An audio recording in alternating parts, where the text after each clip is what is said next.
All right, good evening. Welcome to another election night here. My name's Dave. Welcome to Voting Trend. And today, I've been watching your chat, your live chat, so thank you all very much for joining me. I didn't know about the other elections because I've been so busy doing my history channel today. I just finished up a video about the Howard Dean campaign over on my history channel, and my focus right now is more on that history channel because it's one of the only one that actually generates income. So that's why I haven't been doing as much on this Voting Trend channel. But hopefully in the next few days I will be. Jasmine Crockett announcing and so on for the U.S. Senate. That's going to be a interesting race that we see for the Senate on the Democratic side in Texas. But we are talking about Miami today. Now, somebody mentioned this, and it's interesting. No, it is Miami, the city of Miami, not Miami-Dade County. I hate saying Miami-Dade County because it's not truly. I mean, like, you really could say like Duval Jacksonville County, really, because it basically encapsulates all of Duval, but you really can't say that with Miami-Dade. There are so many other cities. So I still call it Dade County. I refuse to call it Miami-Dade County. But let's look at some things before we get into the election results. Okay, so I did see this on Reuters today that says Democrat favored to win the Miami mayor race in the latest test of U.S. voters' sentiment. Okay, so this is an article about that. But before we start seeing the election results come in, I do have to say that the people who have turned out so far in this election are more Republican than what turned out a month ago. So let's go ahead and look at the actual live numbers of people who have voted so far. And as you can see here, the Republicans are at 33.78 and the Democrats are 41.39. Now, if we go back to what it was a month ago, you can see the Democrats were at 44.27% and the Republicans were at 30.31. So the Republicans are up, it's basically a 6% swing, okay? How does that affect the election tonight? We don't know. So today's election, as far as those who have voted, are much more Republican. Okay, so we want to keep that in mind when looking at the results coming in. I am looking at the Miami-Dade Supervisor of Elections website, which is one of the worst websites in Florida. Hopefully they're going to have some live results. I don't know. If they don't, I do have somewhere where we should be able to see some live results. So yeah, I'll try to find where that is. Here it was. It was the Hill. There it is. The Hill. So we'll go ahead and keep an eye and see what happens. I don't know if they're going to do a big early vote and vote by mail dump in Miami-Dade. They might. I don't remember if they do. I'm going to be honest, out of the counties in the state, it's probably one of the counties I know the least. I just have no interest in Miami-Dade County.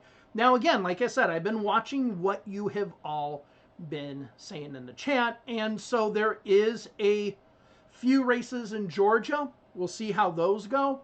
Then there are two races in Florida. So we got the state representative race here in District 90, which is down in Palm Beach County. That should be a Democratic win. It is a special election. We have to see what the turnout is going to be like compared to a regular midterm election. We're not going to see anything like we saw in the Tennessee 7th as far as it equaling 2022 midterm results. I don't think so. But this should be a Democratic district. The question is, how Democratic does it become? If the Democrats get over 60% here, that's a really good day. The state Senate seat should be an overwhelmingly Republican district.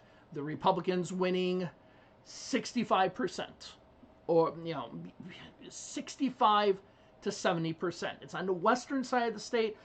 It's Hernando, might include Citrus and part of Pasco. I do not know. Let's see results by county. Citrus, Hernando, Pasco, and Sumter. Okay, so yeah, so it has those. So we're going to go ahead and watch these tonight. But okay, I don't know what's wrong. My audio should be fine according to so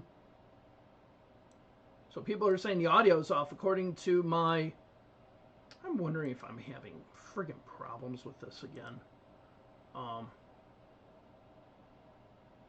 Yeah, I mean, I according to this, let's check properties. I'll just make sure it goes to here. Let me know if that sounds any better. Because sometimes on Streamlabs, what happens, it'll say that this microphone is connected, and then all of a sudden, okay, so it'll say that this microphone is connected, but then it's not connected. It's maybe connected through the web camera. Then I actually have to go in and change to this microphone. Okay. Streamlabs, damn you. Okay. So we got, what, 6 minutes, 5 minutes until the election. Okay. Yeah, it was just, I don't know why it does that with this microphone. So if we go ahead and look at the last election in 2021, we see the turnout was 30,000, 14%. It was also much more Democratic. But remember, Francis Suarez won in that one, won overwhelmingly, like with 70-some% of the votes. It didn't go to a runoff. This one obviously did go to a runoff. So if you're the Democrats, you'd be looking at that and saying, that does not look good. But it also can be good. If we all of a sudden see a more Republican electorate, but Eileen Higgins wins by a decent amount, then that's a bunch of at least nonpartisan NPAs going to the Democratic side, or you have Republicans going over there. So let's see what happens. Got 5 more minutes. All right. So, and this is probably going to be the last live stream I do until the Texas special election. That one's going to be a really, really interesting one to watch. I think that one actually could tell us a lot more about what's happening in the country than what we saw in the Tennessee 7th. But the Tennessee 7th, the more and more research I do on it, especially the fact that the turnout number was, as far as raw votes, nearly identical to the 2022 midterm number, that shows that we just can't treat it like a special, a special election. Oh, and I just wanted to mention this because it says Miami hasn't had a Democratic mayor in almost 30 years. That is about to change. That's technically incorrect. Manny Diaz was a Democratic mayor. He was a Democrat, and then once he became mayor, he became an independent, and once he left being mayor, he became a Democrat again. They're nonpartisan races in Miami, okay, in the city of Miami. So, and then Manny Diaz became the chair of the Florida Democratic Party after he was mayor. So there definitely has been a Democrat who has been a mayor of Miami in the last 30 years. So they were just off by like 14 years. So, yeah. Got a little bit of a clearing throat issue. It's funny because people say Clinton as a progressive. I don't know what people are talking about. Okay, so the special election's not going to be until, in Texas, not going to be until January. Which is bullshit, but it's not going to be until January anyway. There's no reason why they can't have it like now. So yeah, now we just sit and wait. Let me see if the Miami-Dade County site has anything. Nothing. I don't like here. They have the November stuff, but not to worry. I mean, I hate to go to their website, but election night 2024. I'm gonna see. Screw it. We got the Hill here. We'll see what happens with the Hill. If anyone does have a better link to the results, please let me know.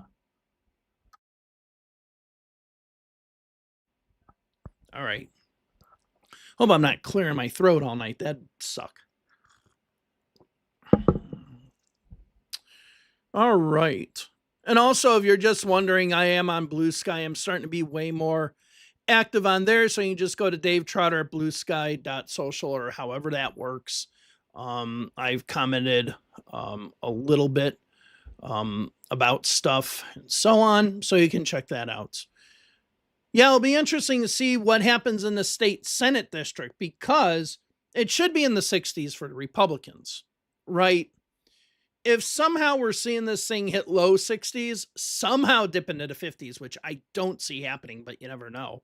And I'm just saying I don't see that happening based on just my knowledge of Florida, not looking at any of the numbers. I have not looked at any of the numbers that we've had so far here. And then, like I said, we have this one in the 121st district. Somebody mentioned that. Let me Google search it here. Did not know about this. I can see that a Republican held it last time. So it is south of Athens. So Athens is very Democratic. Okay. And if we look at the last election, we see that the Republican won 61.1 to 38.9. So it's like a 60-40 district. Let's see how that pans out too. That's going to be quite interesting. Because so far, I mean, we are at the point up. Okay, the election. Okay, it's election time now, so we'll see if we'll keep an eye on the results. So yeah. Oh, Vote Hub does have something.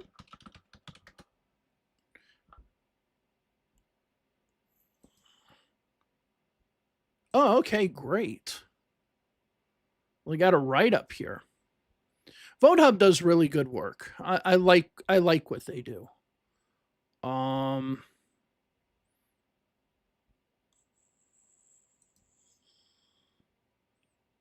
Okay, so I don't see a live map link here. If you have a live map link for, here we go. Maybe this will do it. Aha, there we go. All right. See, Vote Hub, this is why, like, for me, and they even have one for the Georgia one. I mean, we got the state one for the Georgia one. We'll go ahead and keep that going. So, yep, and it's going to do it. God, these guys are good. These guys are really good. So, we'll keep an eye on that. Let's see. Because here's the number we have to, I think, look at. This number's still going to go up. These are the numbers now. And actually, at the end of the evening, these numbers have become a little bit more Democratic. The Democrats were dipping into like the high 40.9. The Republicans were at 34 point something. So we are starting to see more NPAs turn out late in the evening.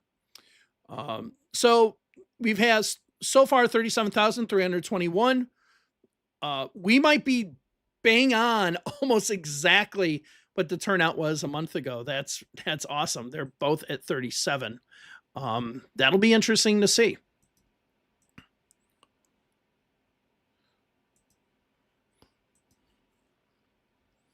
So yeah, so we don't really have much to talk about now. Okay, not really much to say between now and when we start seeing election results come in. Hopefully, I don't know if on Vote Hub, if I have to reload it or not. I'll just go ahead and do a refresh here. Just see if we have to do that. Hopefully, we don't have to do that. I'll go ahead and look at the chat today. If anyone wants to give a super thanks or anything like that, greatly appreciate it. I'll make sure I definitely answer what people say on super thanks and then what others. People are talking about Clinton being being progressive and whatnot. I can't do a split screen of it because I'm doing this. I'm not using my screen for this. I'm just using the window. So I got to flip through the tabs like this, which is fine. If she wins, okay, let me go back to what I was talking about before we get into is Clinton a progressive or not. This is the number that I really, let's go back to this. It's this 12,559 in that. Wait, they didn't put. Okay, they didn't put it as Democrat and Republican. I was like, did they have Democrat and Republican? Because technically it's nonpartisan. If Emilio Gonzalez's number, if his vote total is below that number, that's what we saw in the first congressional district earlier in the year in Florida. If it's below that number, that's a huge showing for the Democrats. So now we're just at a wait moment. Let's kind of keep an eye on this 37,321. So we'll do a refresh in about 6 minutes to see how many more people win. So Bright Wolves, good evening. Good evening to all. The polls are closed. Okay. So someone asked, when did the polls close? The polls are closed. Of course, those who are still in line can still vote. The polls are closed. You can now, in the state of Florida, you cannot turn in a ballot, and you cannot have a mail-in ballot come in after right now. So if your ballot shows up in the mail somehow in 10 seconds after the polls close, it does not count. Someone said to check the Florida 11th. There we go. Wow. Whoa. Now this is a special election. Let me look. Now the last time this election happened, it was not there was no Democrat. It was, what's his name? His last name is Moore. He's like a Socialist Party candidate, a Democratic Party candidate, a Green Party candidate. He's like all over the place. State Senate 11. Want to see how many total, okay, Florida, not Illinois. Want to see how many total votes were cast in that election. Now, it will be a little bit different. Yeah, I mean, like the votes that were, to give you an idea, the votes that were cast in the 2024 election were, hold on a second, where is it? Like 331,000. Okay, so 60,000 is not going to be representative of what we saw with Afton Bain in the Tennessee 7th. But that is obviously an early vote dump, and that number is getting smaller. Interesting. Democrats won't win that. I guess I can exit out of this now. Democrats won't win that, but here we go. Okay, we got a vote dump in. Oh, holy shit. Now, I expected her to do well here. It's down here where it's going to go ahead. Wow. It's down here where it's starting to turn blue. That's huge. Okay, so this is obviously our early vote and vote by mail dump. Now, she's won. She won it. It's over. She won.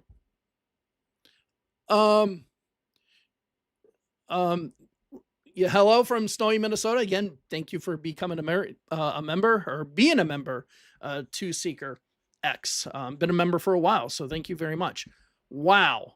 Let's see. I'm going to reload this because I had to reload the other one, I think. Or no, I didn't. All right, so this is huge. This is huge. Here and around this area should be more Republican. It is not. This is getting down toward the University of Miami. This area is very African American. So we expect these 95% precincts, 83% precincts, and so on. So yeah. So most of your, okay, so if you look at the Cubans are going to be, when you think of Cubans in Miami, they're mostly going to be in Hialeah. Okay. And obviously they don't have, I got some damn truck driving by. Hopefully you didn't hear that. It's loud as hell. Hialeah is where most of the Cubans are going to be living. And then the rest are going to be living kind of like in and around this area. This is very impressive. Okay. So I just want to check. That's 1424. Okay, like 24-3. Let's see by type. 16. Yeah, Yeah, so that's the early. That's all of the early. That's a early vote and vote by mail dump. That's all of them. Okay, now let me show you this. By party and type, Democrats are turning out more on election day in Miami right now than the Republicans. The Democrats, as far as those who have turned out to the polls already, it's still, we still might have a few more there. We've had Democrats, 5,697 Democrats to 4,742 Republicans. And this is why he said she's won. It's over. I mean, the election's over. Because if the Democrats are turning out more on election day than the Republicans, and let's just say the NPAs at best or worst, however you want to say it, mirror what the partisan breakdown is, then it's over. It's done. So Miami has its first Democratic mayor since technically Manny Diaz.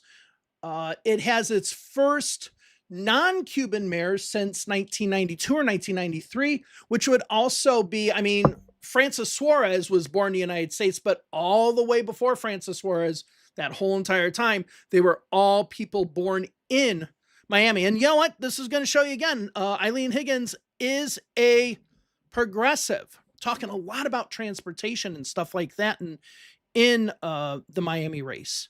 So yeah, this is big. And that's not a small amount too. For a race that's supposed to be considered competitive, that's a 21-point gap. Holy hell in a handbasket. Okay, let's go back over to that state Senate race.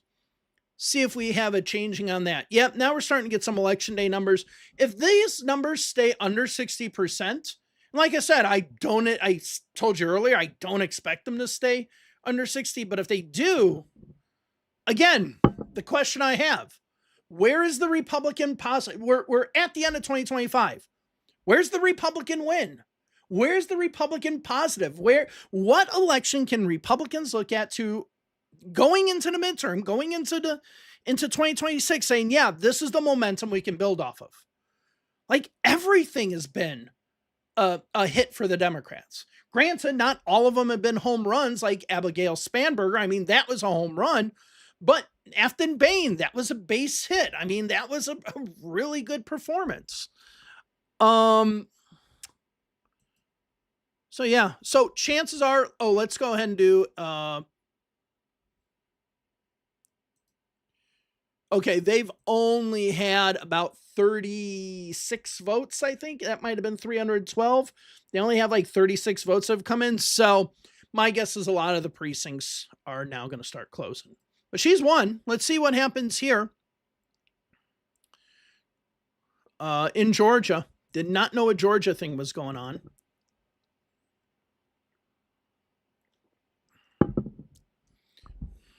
And let's see, actually, so let's see. As you can see, 37% are voting today on election day. Now, if you go by party, let's go by party and type. Okay. Yeah, I mean, 1,000 more Democrats have turned out to vote than Republicans. I mean, that's pretty impressive. In Georgia, we don't have anything yet. Let's look at the state representative. Like I said, whoa, holy shit. Okay, remember I said the Democrats should hope to get over 60% in this? Wow. Hold on. I got to send a message to someone.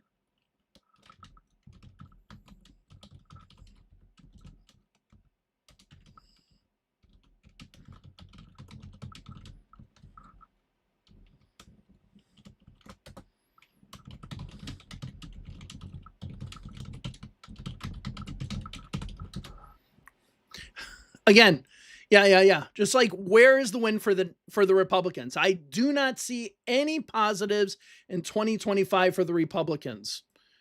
Remember when I kept on talking about bloodbath? Yeah, this is the kind of bloodbath that we should expect. It'll be interesting to see if I get any responses on my chats here. Okay, so let's go over to Miami. I have a feeling it's going to be kind of slow now. The next thing I think we're going to be waiting for is any sort of early vote by mail dump here. As far as I know, Georgia has, unless there's some issues with their polls, Georgia is has 7 o'clock Eastern time poll closings as well. They always have. So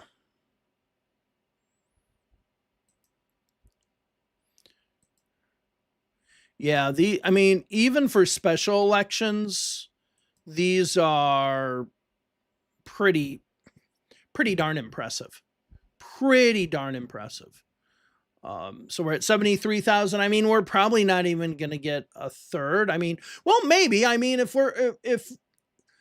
I don't know. Okay. Wait. So let me check something here real quick. Let me open up. Let me get into. Is that district mostly Hernando? Let's see results by county. It's mostly Sumter. Okay, so let me get into Sumter's numbers. Let me go ahead and get into Citrus County's numbers, and let me get into Sumter's numbers. Luckily, this is a state I know that I can just.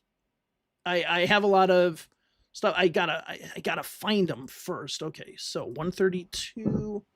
Okay, I gotta do a little bit of stuff here first. 135, 134. Whoa, 140. Why isn't Sumter showing this? I can't find the turnout numbers. Let me look at. Sometimes they have them on their official websites. Okay. Okay, quick view turnout. Proceed to site. Okay. By party and type. Okay, so let me go ahead. I'm going to throw this here. This is the Sumter County turnout. While I'm looking at it, I'll just kind of show you the party breakdown. I'll show you the party breakdown by type.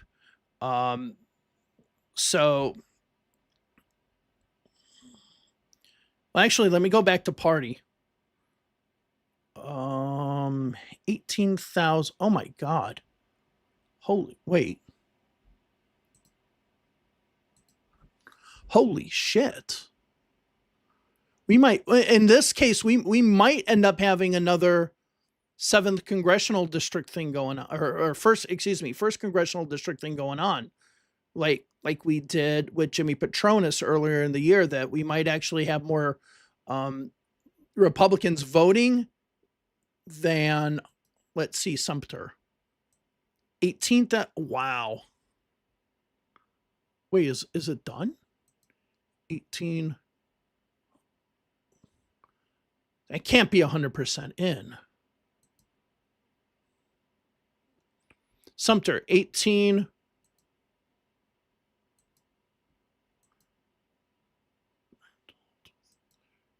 Oops. Okay, yeah, this number is getting a little. Yeah, they've even called her a winner. How can? Okay, that can't be, unless they're not doing election. They are doing election day. Hold on a second, because that's sus as shit. But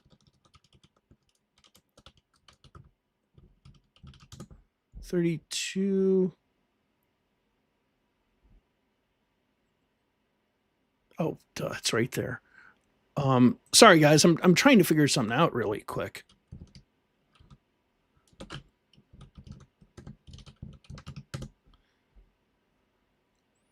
This is okay.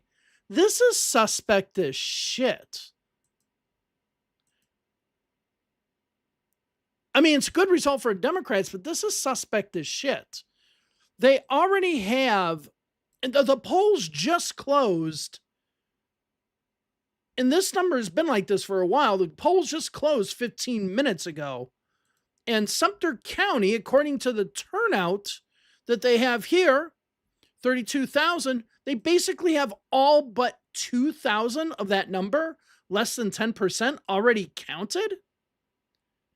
that's suspect. But you know what? It's still good if you're the Democrats. So what do you have here in Sumter County? Let's go back to this. You have 18,869 Republicans voting, and then you only have 18,281. So yes, we do have another situation here. Wow, we'll see, because not all of them are in. We might have another situation where more Republicans turned out to vote than voted for the Republican candidate. Does Florida become a swing state again? Holy shit, I didn't think I'd see that. Let's go back to Miami. Okay, in Miami, not much going on there. I mean, Eileen Higgins wins. Again, if you're the establishment Democrats, you might want to stick with the progressive message. It kind of works. Well, it doesn't kind of work. It really works. We only get screwed in the primaries. All right. 348. Let's see if there's an update in a minute or so. Nothing from Georgia yet. Let's go back to Florida. Let's look at that state representative seat. 71.96. Yeah, that Sumter County result came in just like wicked fast. Like suspiciously wicked fast. Okay, 118. Okay, maybe 119. Okay, here we go. I'm going to throw up Citrus County.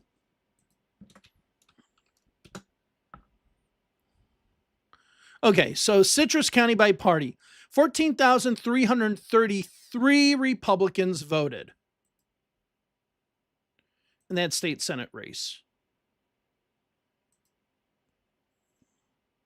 Okay.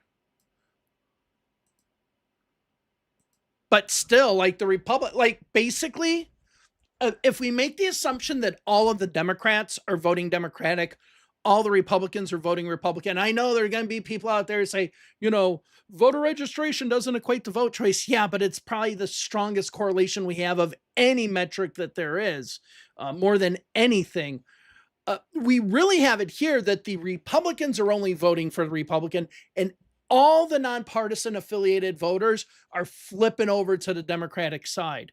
This becomes huge. Florida, I might lose my bet in Florida. I made a bet that David Jolly would do worse with someone quite high in Florida politics and national politics. I told him, I said, I think Jolly's going to do worse than Crist. He made like a $5 bet. I think I'm going to have to owe him $5, honestly. But yeah, that we'll keep checking this. Like I said, today is not going to be a long stream. It's going to be kind of a short stream today, maybe. So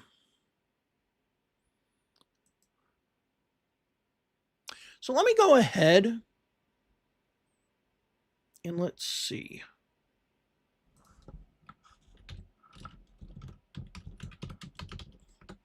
I'm just going to go ahead and throw this up here just so we can do a little bit of a comparison. Let's go ahead and do the old,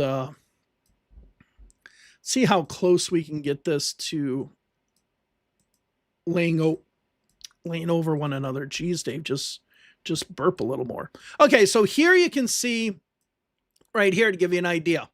Okay, so here, now remember, this is a special election, but it is for the mayor of Miami, all right? So as you can see here, actually, what do I have to do? We're pretty close to just laying it over perfectly. That's almost there. Yeah, that's almost there. I'll take that. So you can see all this blue here. See all this red here. That's what we have right there. So all this area that is usually slightly more Republican is flipping blue tonight. Okay, well, let me go back. You can see over here, it's really red, but let's take some of these precincts. All right, so let's take this precinct here that's a little bit more Republican. See if we can get something out of it. It's a Flagler in 7th. So Flagler in 7th right here. Okay. So this precinct is gone 51% for Emilio Gonzalez, went 59% for Trump. This one went 58% for Trump, but has flipped over to Eileen Higgins, 52 to 47. Okay. If we go further down, we go to this precinct, 55-44, 10% gap for Trump. If we see what it did now, 57% for Higgins. This is not good for the Republicans. This is bad. I'd love to see what's happening in this Georgia race. What are they using? Like pulling the votes by mule or something? Jeez. Okay, so let's go back to that state representative one. Yeah, that number has gone down significantly because of the election day voting. But I was like, if the Democrats get over 60%, that's a good showing. So yeah, I was thinking that 70% was pretty damn optimistic. I was shocked, but nothing surprises me right now. So yeah, so we'll go ahead and keep, let's see if there are any other things that we could look at. Let's get into some of these darker blue precincts.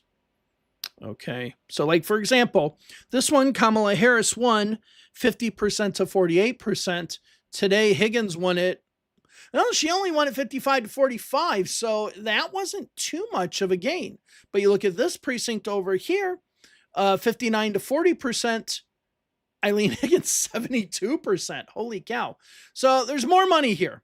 Let's just put it this way. In Miami-Dade County or in City Miami, there's more money down here. When you get down toward Coral Gables, you start getting into some more money there. Yeah, this one's, I mean, obviously it's over, but as soon as she was winning by 60%, it's like, yeah, it's done. It's finished. It's complete. Come on, Georgia. All right, let me go ahead and check the chat, see if there's anything.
I mean, the results that we've seen, sorry, I'm just kind of chatting with somebody here. Let's go back to Georgia and see if we got anything. Nothing yet. The results that we're seeing come out of Florida is showing a shift in voter intention.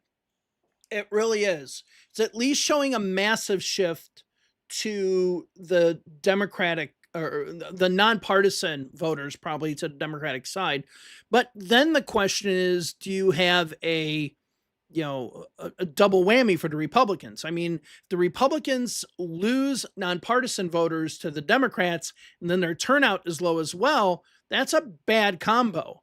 Okay, that's what happens when your entire vote is built off a cult. And if the cult leader is not on the ballot, people might not show up for the cult leader.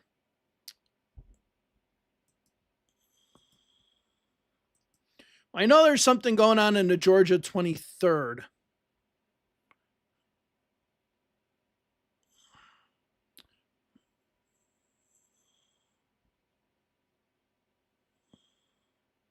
I mean, looking at this, it just looks like, I mean, who what's the partisan breakdown of that? Oh, shit.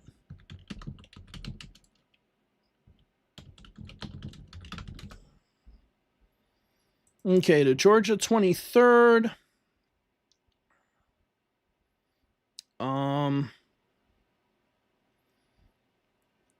Republican ran unopposed in it every single time. The last time that it was contested was 2018, so that would have been a different district. But the candidate's the same.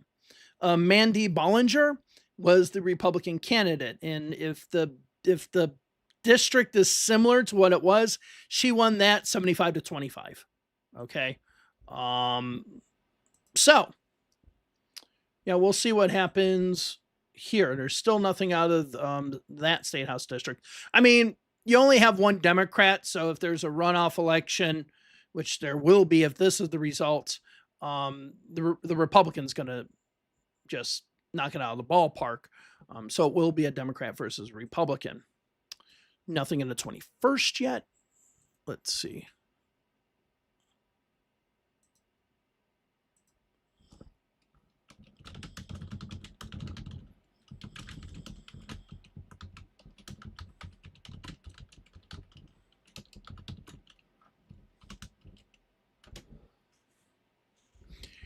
I know that everybody is talking about Miami.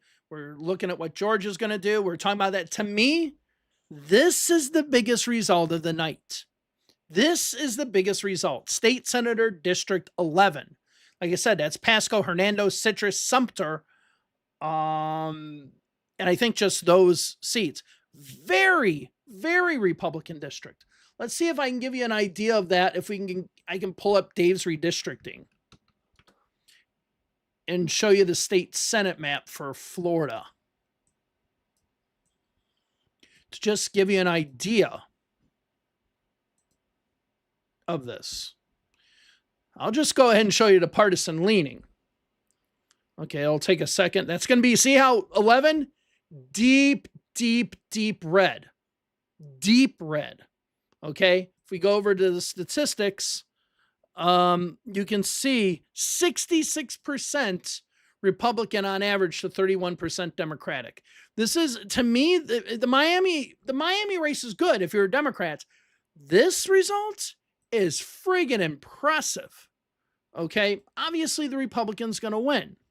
And like I said, in small MAGA brain, they only look at win-loss. They don't look at margins and how that can affect other elections. That's why a lot of them were talking about coping during, Afton Bain. They're saying, oh, look at with Afton Bain, she lost. Democrats are coping.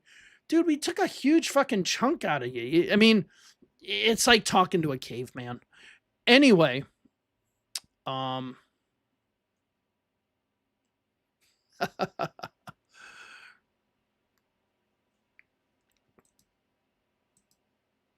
yeah, nothing in Georgia yet. If this stays under, I mean, again, yes, it's a special election, but if this stays under 60%, that's, again, where's the Republican win? So Eileen Higgins is going to win 21, 31, 35, 40. Okay. Let's see how many is this. We pretty much got all. Yeah. So that's almost all the vote counted. I'm just kind of interested why the votes got counted so damn quickly in Miami-Dade County. Like really quick. That kind of shocks me. All right, so let's do a recap here. Miami-Dade, Eileen Higgins, Progressive Democrats won the mayor's election in Miami-Dade. First non-Cuban to win since 1992 or 1990. The first Democrat, technically a Democrat, to win since Manny Diaz back in the early 2000s. Huge win for the Democrats there. In this Georgia State House district, We still are waiting. We don't have any numbers yet. When we look at the state Senate race, this one here in Florida should be one that the Republicans are routing. They should be getting at least in the mid 60s to high 60s. They're at 59. That shows that the Democrats are just motivated to turn out. Now, one thing I want to do is I want to go to the state representative race. This is one that the Democrats typically would win 57, 56% of the vote. They're up to 63%. Yes, these are all special elections, but these are good results. Now, I do want to go over to the state Senate race yet again and look at the county results. And I want to see, see now 19,000.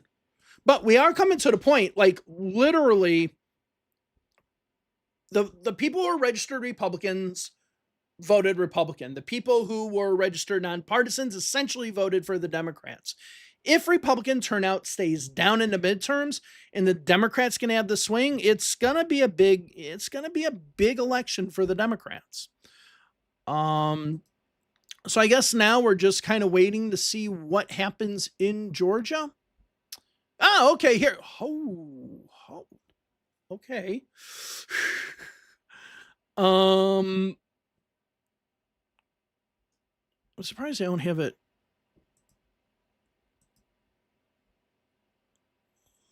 So, okay, so we got some Georgia numbers. Yeah, I don't like David Jolly. I'm not a fan of his. I don't think David Jolly would win. I think if you put a real Democrat in there, they would win. But I think one thing that we've learned over the last few weeks now, milquetoast former Republicans, probably not the best thing to go with. But let me see this Georgia House, because this was.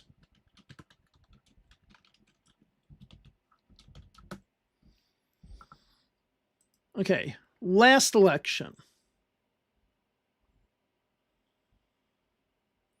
Okay, so there's only, why does it say localities 1 of 2 reporting?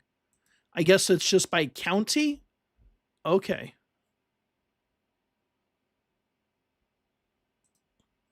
So yeah, it's just by county. All right, and this is in Athens. I'm surprised. Yeah, this is on the outskirts of Athens. It makes sense that it's going to be very Democratic. Okay.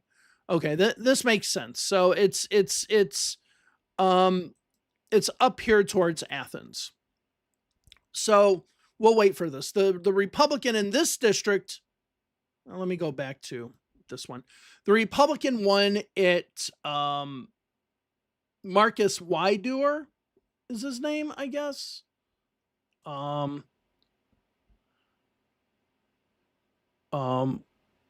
Let's see.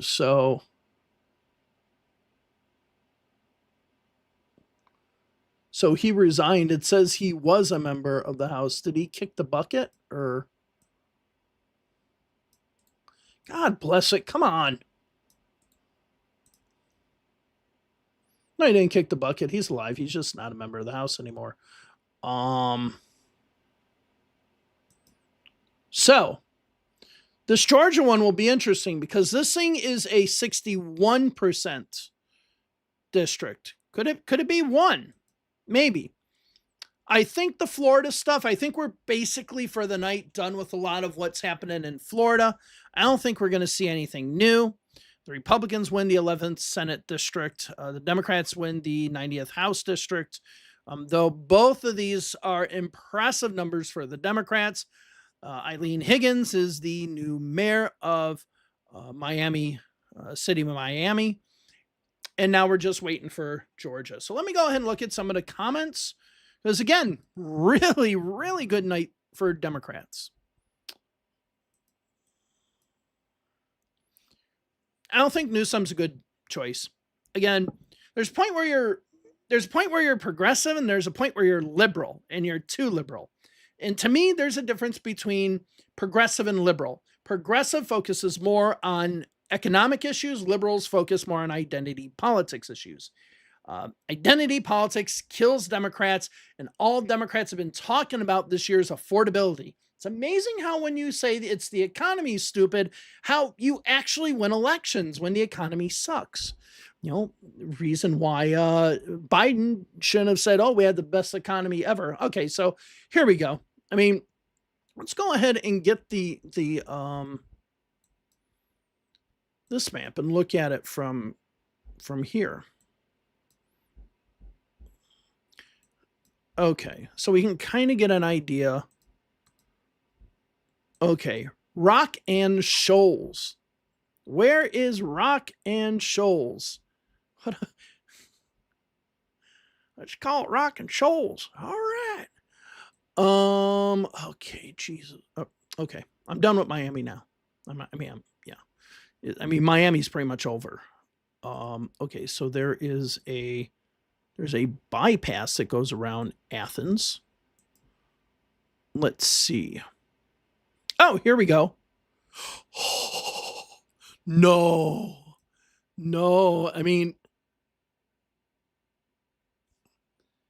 I don't know. So I'm sure there's going to be election day votes that come in and are going to make this a Republican win. I assume, right? But wow.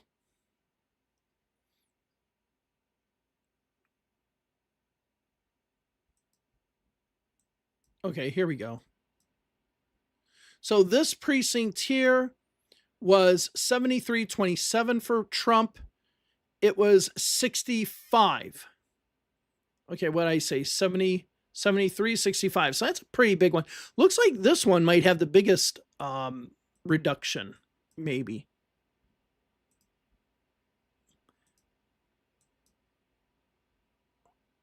Is this it here? Or no, is this it here? God bless it. Looks like a number of precincts are like merged into each other here compared to what we see on the precinct map here. It looks, I don't know. All right, so we'll see.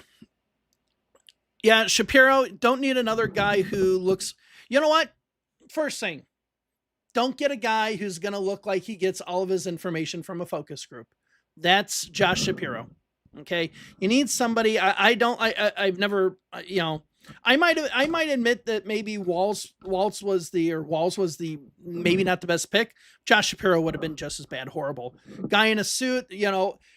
We're not running campaigns in 1992 anymore. We're running them in 2025. So I think Shapiro is a horrible choice and would lose. Shapiro would be the next Kamala Harris, Hillary Clinton, Al Gore. That's where he would be the next Al Gore almost. He doesn't have a personality. He just gets up there and screams. Okay. I mean, that's not personality. That's not it. That's not, connecting with people. So I guess he won't, on Let's Talk Elections, he was able to get Josh Shapiro on his show. I guess I'm never going to be having Josh Shapiro, but hey, I'm not here to kiss ass. I'm here to give my opinion. A penny for my thoughts. Okay, so I guess we're going to hold on tight here, see what happens in the election here in Georgia, because that's a pretty close number considering this was a 60, 61, 39 district before.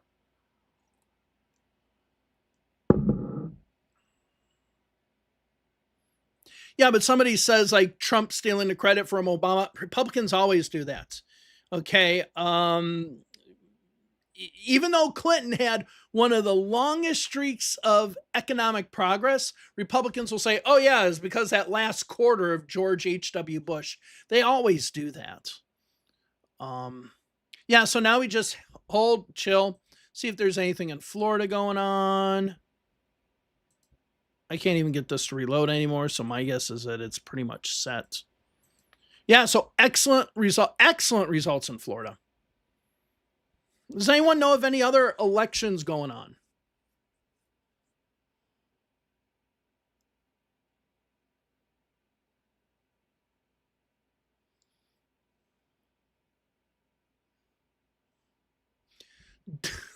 What kind of fucking name is I mean, you could say what kind of name is Afton Bain too, but Dutch guest. So we have a Dutch guest here today, compared to French guest or Polynesian guest, right? I mean, Ronald Reagan's name was Dutch, right? That was his nickname. Oh, is the Albuquerque? Yeah, I remember they had like a mayor's race, right? I didn't know that went into a runoff. Um, Bashir wouldn't have helped. Like, how would a Bashir helped? This is, and it's like, oh, they would have gotten, no, those people are going to vote for Trump anyway. You need to get somebody who's going to fire up people, get, fire, put a light under people's ass, go out there and vote. It's, there's only been one election where the vice president mattered. Kennedy versus Nixon, 1960. It's the only time a vice president has ever mattered. Okay.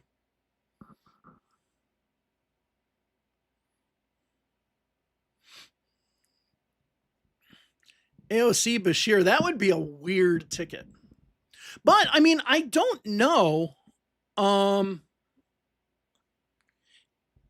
Iowa 7th, is it a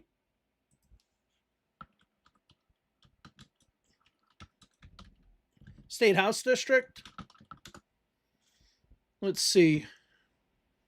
I mean, it's going to be a blowout. Well, it looks like a Republican district. It looks like a real Republican district. Oh, yeah, it is a real Republican district. Guy I had it before was Max Sexton. I think Whitmer blew her chance when see, good old Dutch is now in the lead, so he'll probably win. But if this thing is close, if it's gone, you have this big of a swing, that's a 10% swing. That's huge. I think Whitmer, with her little hiding her face at the White House, I think that blew her reputation with Democrats. Amy Klobuchar is exciting as watching paint dry. Like her, exciting as watching paint dry. People need to remember it's you have to have the policies, but you also have to have personality. The reason why Zohran Mamdani won is because he had it. Okay, but he also was able to explain why things were gonna help people. Okay,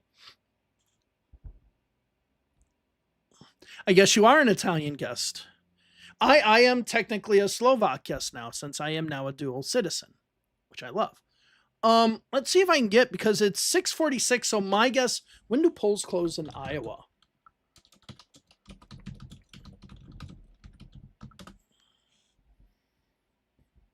So polls don't close till 8 p.m. my time. So polls are still open another hour and 15 minutes, and I kind of have shit to do.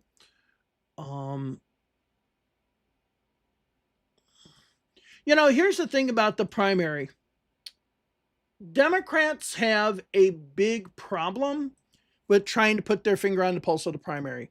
Last time the Democrats literally nominated their own candidate was 2008. Okay, without any interference. Hey, C-Cats, welcome. Awesome. Are you in the district, or is that your district, or is that your state? Because you're in Georgia. I mean, is that yeah. Cool. We'll see if I mean, I think it's going to be close, but I mean, this is impressive nonetheless. Typos are okay. Honestly, I hate to say this right now. When it comes to Michigan, I don't feel comfortable with any of those candidates, to be honest. I really don't. So Haley Sean's okay, but I don't.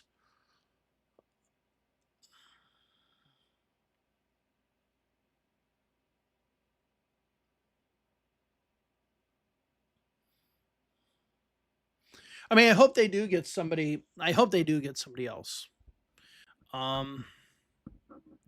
If Gretchen Whitmer didn't do that thing with her face, she could have flipped over to the Senate. That would have been a good move. Good evening, Jay. Yeah, I don't know if I'll sit here for the Iowa one just because I got I got life stuff to do, right?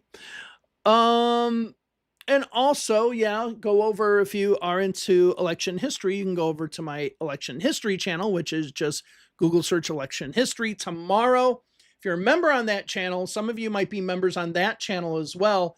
I have the Howard Dean video. I was doing that all day today. It is done, so you can go over there, check that out. If you're on my Patreon, which CCats is on my Patreon, I know. So CCats, you can go over to my Patreon and check out the Howard Dean video.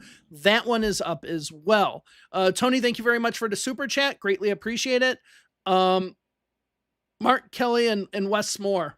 I like Mark Kelly still. I mean, Mark Kelly kind of has a new argument now, doesn't he? Right? I mean, but he's still kind of like, he's dull. I mean, Wes Moore to me is dull too. So I mean, I like Mark Kelly because when they were talking about Shapiro, Kelly, and Walls, I was originally a Kelly person, but then the more I just saw him on in front of the camera and stuff, I'm like, he's not going to do it because at the end of the day, as much as we hate to say this, it is a policy argument, but it is a popularity contest as well. It really is. Okay, Daniel Derrick question, JB Pritzker 2028 thoughts. I like him and he's my governor. He's my governor too. So I voted for Daniel Biss, I think was his name or something in that primary. What was that now? 8 years ago. But I would probably I like Pritzker. And it's not because he's an Illinois person. He's somebody that has a good personality. I am okay. This sounds bad.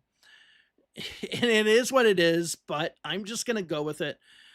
I think that people from the Midwest have a better connection to the voters than people from other parts of the country. I mean, a connection to all the voters, like Barack Obama. Okay. I think Barack Obama was really good at that. I think JB Pritzker is really good at that. Though I will say something, if Republicans pull some sort of shit to get Trump on the ballot again as a vice president or whatever, or however they're going to do that, Barack Obama better be ready because he should be. Yeah, JB Pritzker is my governor. He has, they'll talk about the crime in Chicago, which if any of you are from Chicago or from Illinois, is bullshit, right? Like my family used to live on 95th Street, right? I've been down to that side of Chicago all the time. Like not now because I live in Southern Illinois, but when I was there, I'd go down 95th and all that all the time. Never, ever had a problem. Never felt like, oh my God, my life's in danger. Never, never, never felt that. But JB Pritzker has actually started getting our state kind of out of debt. Okay. We used to have the lowest credit rating. Significantly lower than any other states. I don't think that we have that anymore. So he has done an excellent job with the state of Illinois. Though I think the reason why Illinois was in that financial problem was because of Michael Madigan, who was not a good guy. So yeah, let me look at some of the comments here. I'm gonna look at some of the comments.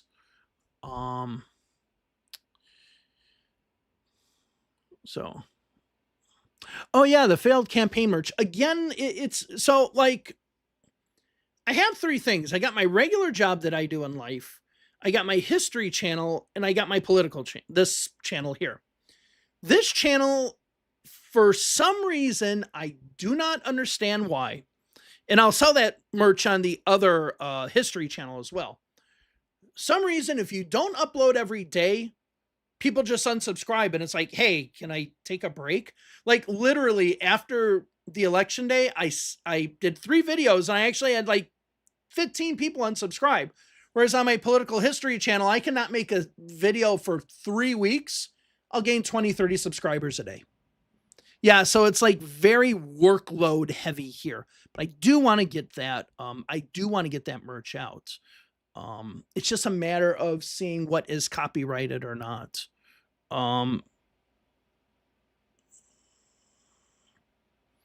Florida Senate primary. I don't even know who's running in anything. Yeah, that House district. That's why I'm saying these races that we have in Florida are huge. That is a big swing for the Democrats and the state Senate one here. The fact that has stayed under 60%, I said watch for that. That's huge.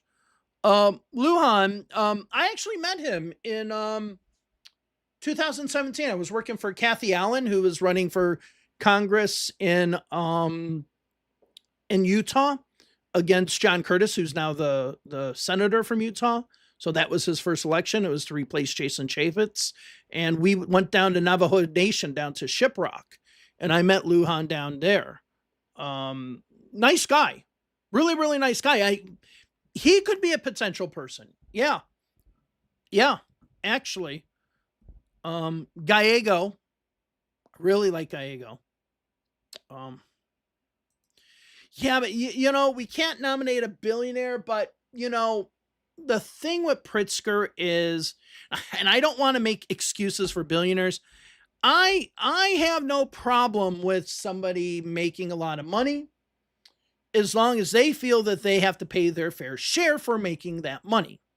Okay, and that's where a lot of people are like wrong with Bernie Sanders. And it's like, oh, Bernie Sanders owns 2 houses. It's like, yeah, he doesn't say that you can't. Okay, he's not sitting there saying you have to be there with the hammer and sickle and working away 18 hours at the factory, right? So, yeah, I mean, personally, I have no problem with somebody being a billionaire or a millionaire if their heart is in the right place, if their policies are in the right place. Spanberger more, I think that would get killed. Spanberger's good for Virginia. I don't see her.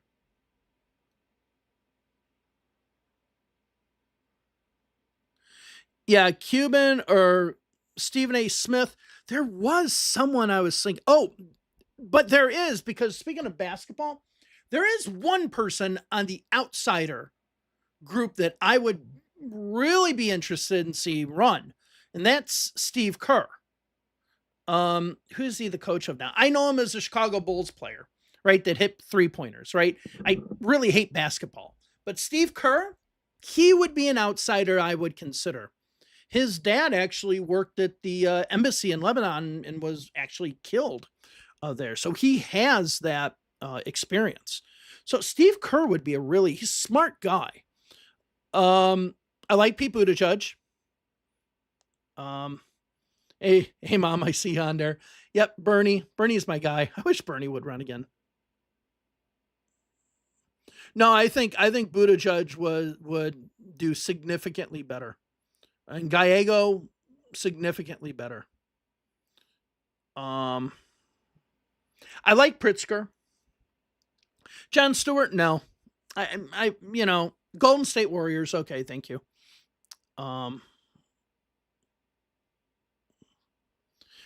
So people are saying that Gallego said some sexist stuff. Trump said sexist stuff, and look, he's won twice.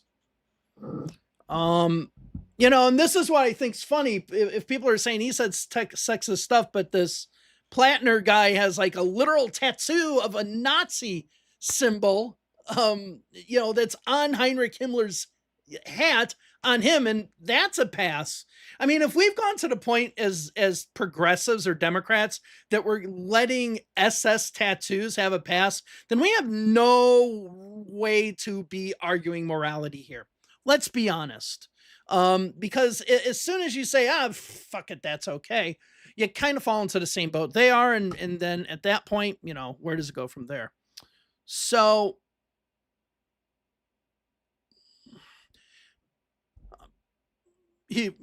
Steve Kerr would immediately take guns away. Good. You know what? The gun issue is not what everyone thinks it is. And all the people who are like, I need my gun, they're already voting one way. A suburban housewife in suburban Fairfax County doesn't give a shit about the gun issue.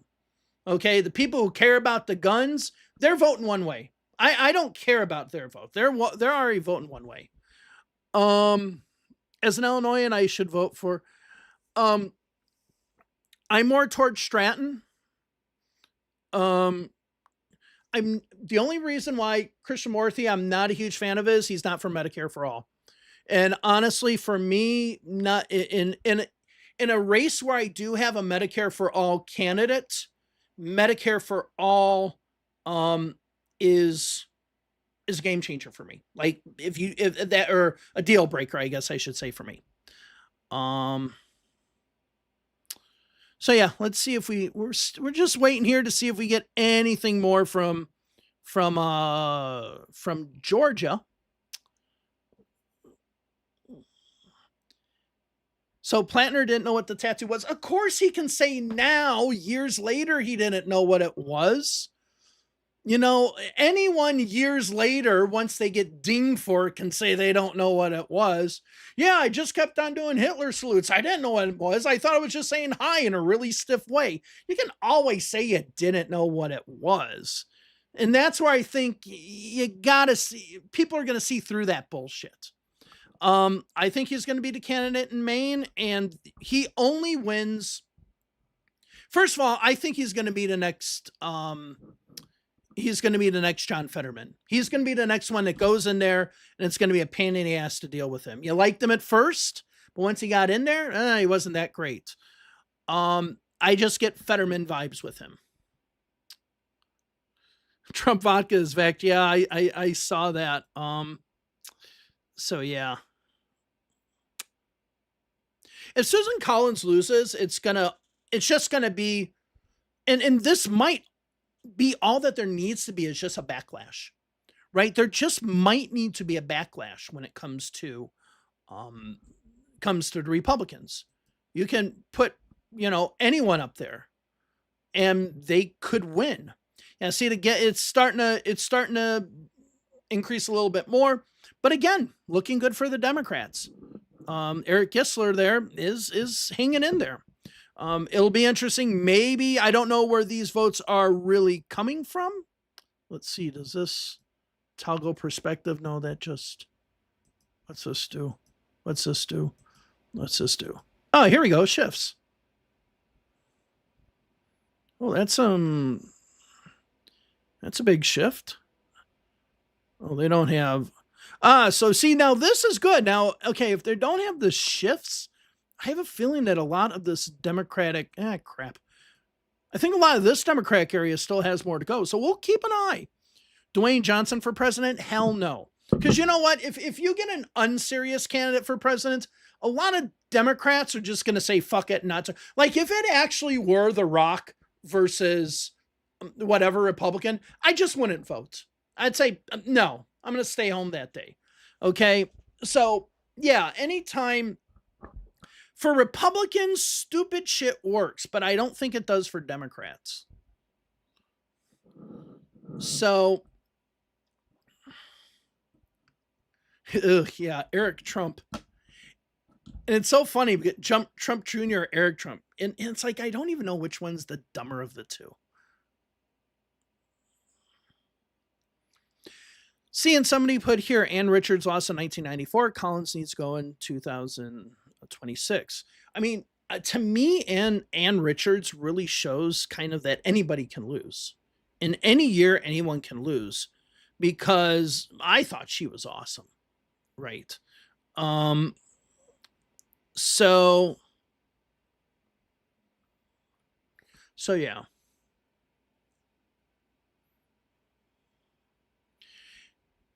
Thoughts on Janet Mills? I mean, I think after what I just said, you probably know if I were to vote in that primary, who I would vote for, right? She seems to be polling about the same and sometimes better than Plantner. So we'll see. I mean, I don't have any issues with her, but I haven't looked at her much. So Lena Khan for president. I mean, I think she's like I like her, Like she really knows how to present stuff. She's really good on camera. I've been seeing her a lot. As a matter of fact, I saw her on something today. More Perfect Union did a video about like grocery prices and the fluctuation in grocery prices. And she was on there. So she's been on there a lot. Yeah, we still don't have any more, but this is good showing for the Democrats. Um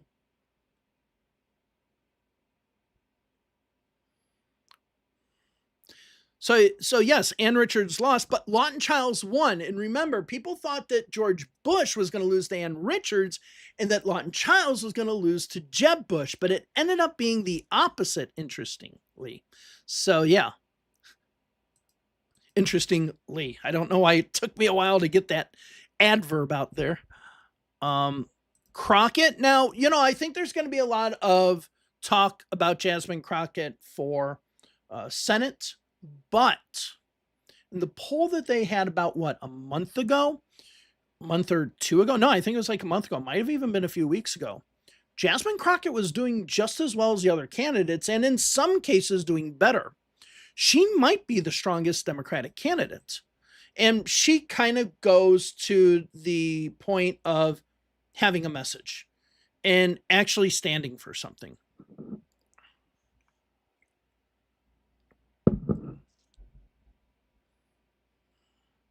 See, Elizabeth Warren, I love her, but she's just too school teachery that I don't think it would work.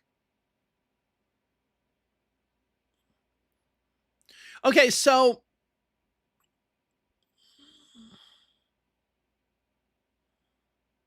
this Talarico guy, I don't, he looks like a kid.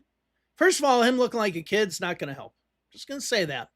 Second of all, like, what's he stand for? I've seen him speak. He kind of reminds me a lot of Josh Shapiro, no steak and no sizzle, just a average looking white guy that stands for nothing, that people think that because this person is a good looking white guy that he's somehow going to win.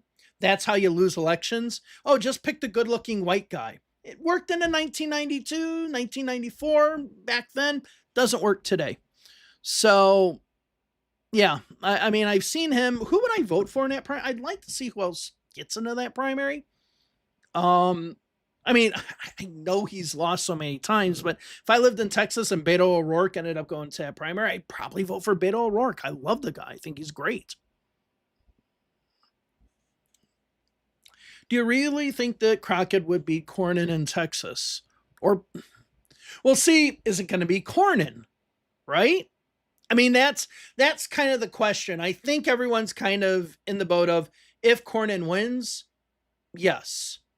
And I guess this kind of becomes the tactical thing. Who do you vote for in the Republican primary based on who's going to win in the Democratic primary, and who you're going to vote in the Democratic primary based on Republican primary? That could be good. So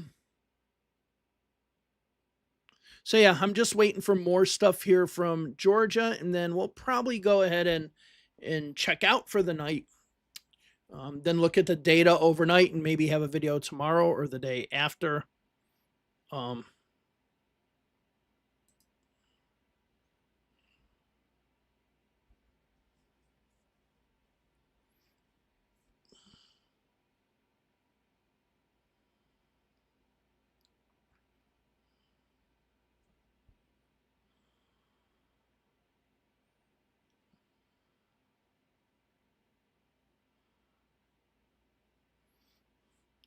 Yeah, Michelle Lujan Grisham. She's just not enough. I guess you don't need to really be a national figure, really. I think it's too early to talk about presidents. Let's just get through the midterms first.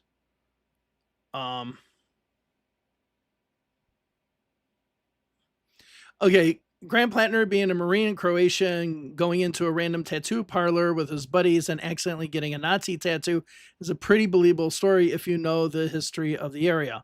Well, I mean, I do know the history of the area, but you know, he could have gotten it removed. He could have not shown it. He could have not gotten it in the first place. So he's trying to backpedal, but it still shows some really poor friggin' judgment, which do we really want somebody with poor judgment in the US Senate? Um,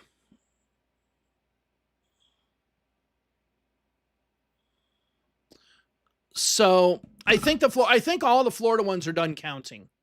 So people are asking about the Florida ones. Yeah, it's still going up, but so little are coming in. This is probably going to stay uh, under 60%. State representative one still staying at 63. These are going to stay where they are. The Miami one hasn't really moved. This is going to probably be where it is. Let's see, 21, 31, 35, 36. So yeah, like almost, if you can see, we had like 37,497 votes. So basically, like he couldn't even win with the amount of votes that are there. The only thing we're waiting on right now is just to see if anything else pops out of Georgia. I was going to stay around for Iowa, but like I said, I got to go to the grocery store and do other things. So yeah.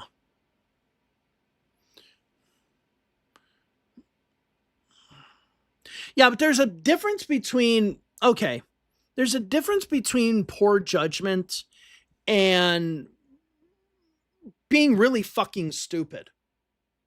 Okay. I mean, if we want to pick the next, I mean, yeah, there's a difference. Okay. Me drinking a little bit too much and passing out in a fountain when I was 21, which actually that happened to a friend of mine at FSU, actually. That would be youthful indiscretions. But you can't sit there and bitch at young Republicans for youthful indiscretions regarding Nazis and then support a guy who literally has a Nazi tattoo on his uniform. Okay, how old is he? Actually, I'm interested. Is he a young guy or is he an old guy? He was born 84.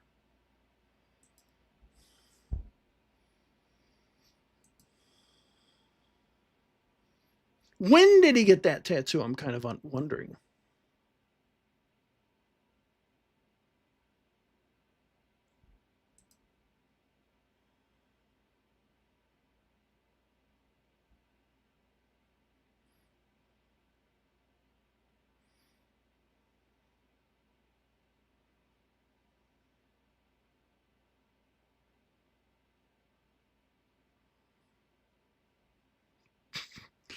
Maine Dem voters have to choose between a crayon eater with a dumb tattoo versus Dianne Feinstein that could not serve out a full term. Yeah.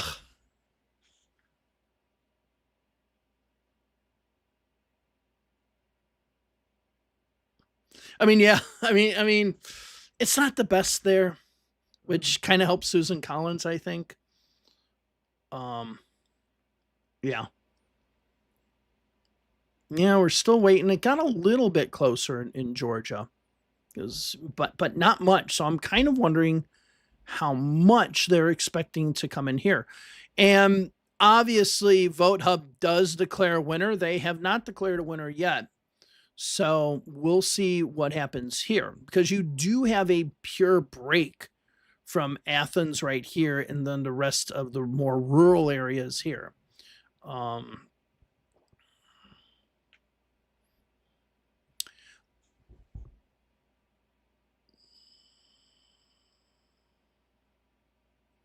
Michelle Wu, is that the mayor of Boston? Okay, so many politicians keep track of that that it's hard for me to figure it out. But is she the mayor of Boston? Because if she is, I like her. I do like her.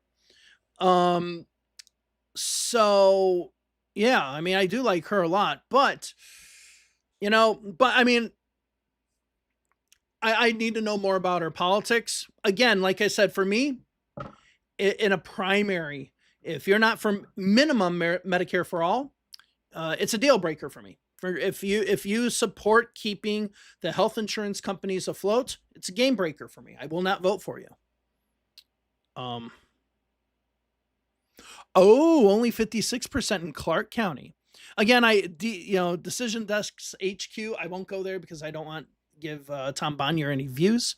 But I'll take the information from there. Okay, so and yeah, so we'll see what happens here. This one might become a flip. It's very close. 92%. Yeah, so okay.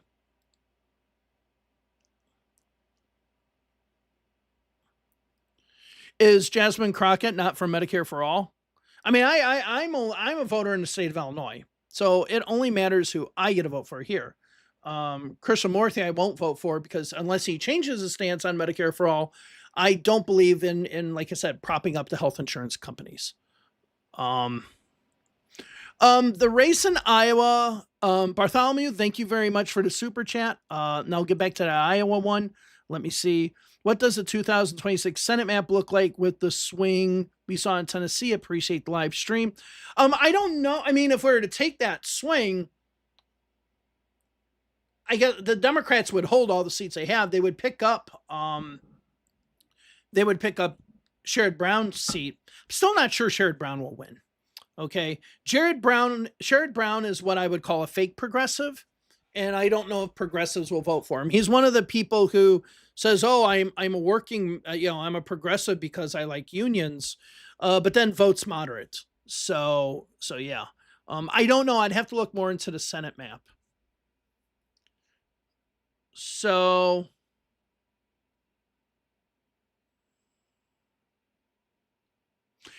true. So Geraldo said his youth, mid-20s as a grown-ass man. I agree. Once you hit 18, there's no excuse anymore. I agree.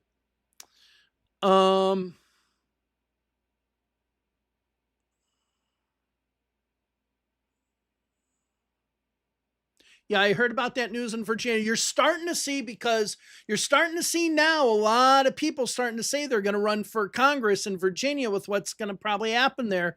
So watch Virginia in the next few weeks. That's going to be something.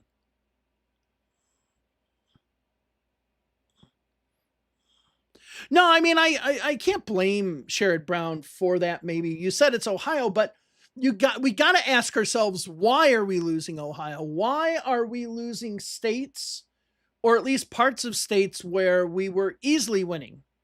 Why are we losing the union votes? Maybe because we don't stand for the things that unions stand for. Though I do think that the wins with Mamdani and talking about affordability, and now the win with Eileen Higgins and stuff, is going to make the establishment Democrats kicking and screaming into the progressive era again. I hope so. Well, Maine doesn't love him because he isn't overwhelmingly winning in any polls. I mean, if you can show me a poll where he's winning, 85-15, then I would agree, but he's not. In fact, I saw one where he's losing to Janet Mills. So it depends on who you're talking to. Trying to see. Let's just see. Yeah, like the only thing we're waiting on is anything here. I mean, if they flip this, that's going to be the big story of the night, I think. My least favorite Democrat is probably Chuck Schumer. Okay, fair enough. I mean, my least favorite Democrat, Richie Torres. Richie Torres is easily my least favorite Democrat. By far, easily my least favorite Democrat. So yeah, in the Senate,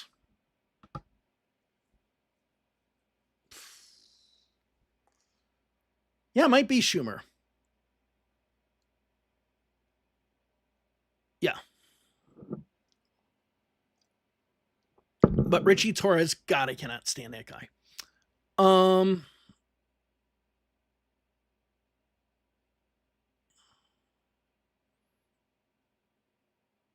I live in Alabama. I used to live in Tuscaloosa. So I lived in Tuscaloosa in the late 1990s, went to University of Alabama for a semester, actually. I went there for one semester in the early 90s, 1994. went to University of Alabama, stayed at Palmer Hall, which is no longer there, and then moved across the road from the Warrior River on Rice Mine Road. I like Tuscaloosa. I like it a lot. I like the state of Alabama a lot. Don't have faith in the voters, though. Just sorry. Don't have faith in the voters, so I don't know if he'll win. I would love to see Doug Jones win, because I think he's a good guy.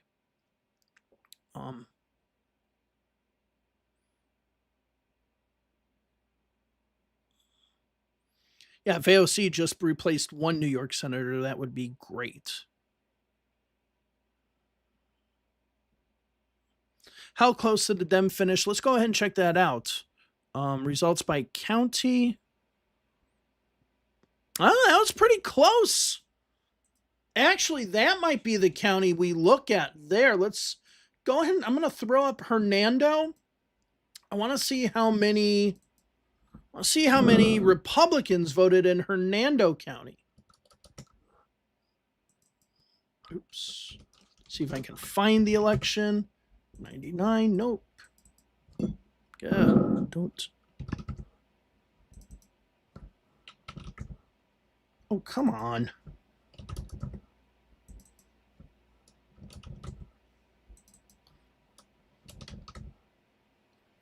Okay, special election. December.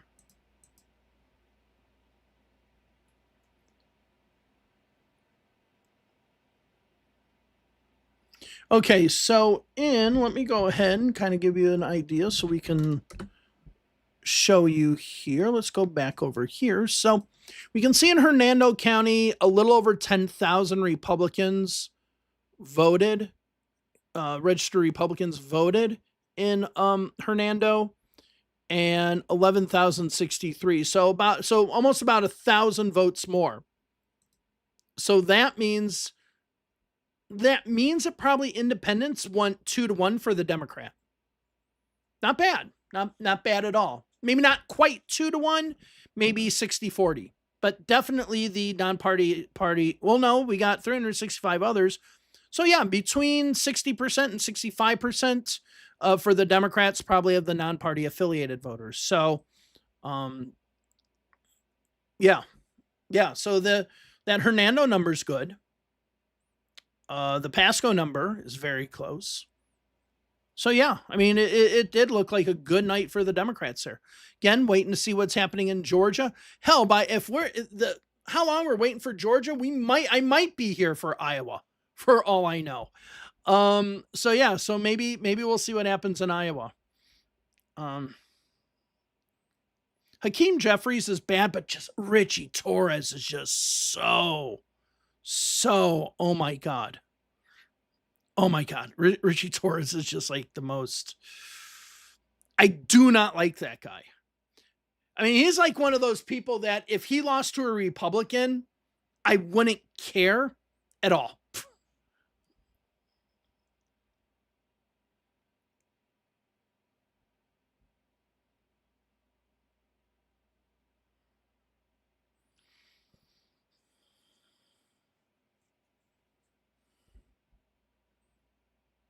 So yeah, so let's go ahead and recap.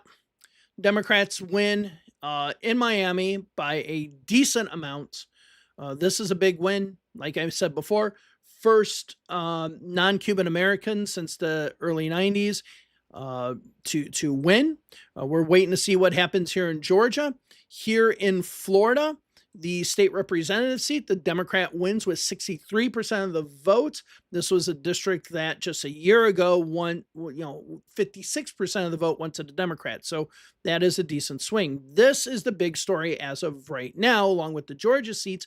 This is a state Senate seat that should usually go about 66, 67, 68, high 60s for the Republicans. It's in the high 50s for the Republicans. So that is a huge swing.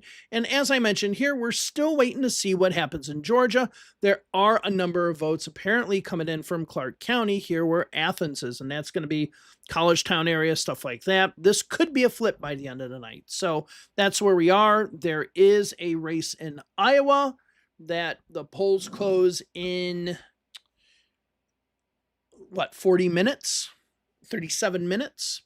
I might be around for that. We'll see. But I did want to make this, like I said, kind of a short stream today compared to usual.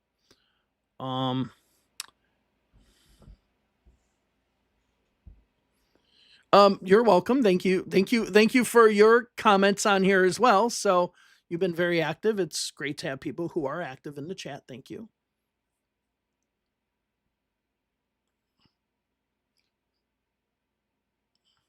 No, George is still going on.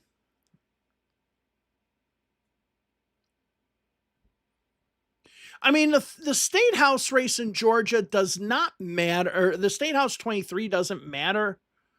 Oh, okay. Here we go. Oh, yeah. See, that's a 0 of 29 in. Wait.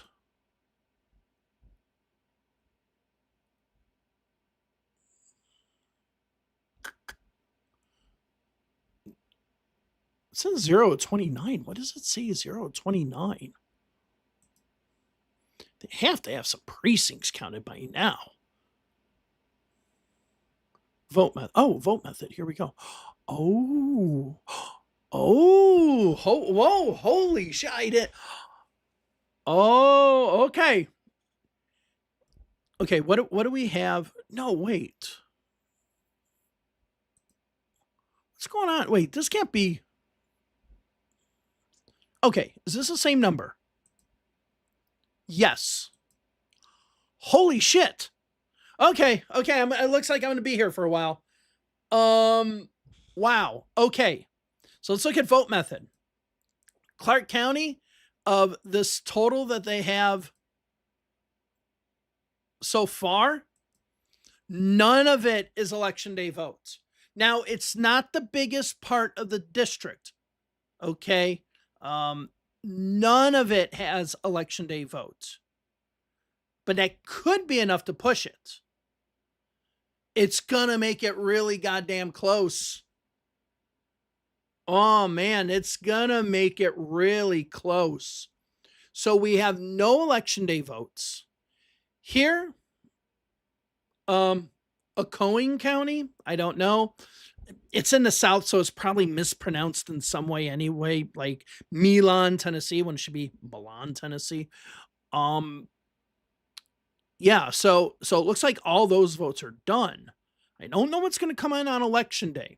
Now let's look here. You can see, I don't know, the election day vote. Like if we look at the advanced polling here versus the election day polling, there's a big discrepancy. So I don't expect us to have a lot of election day voting here.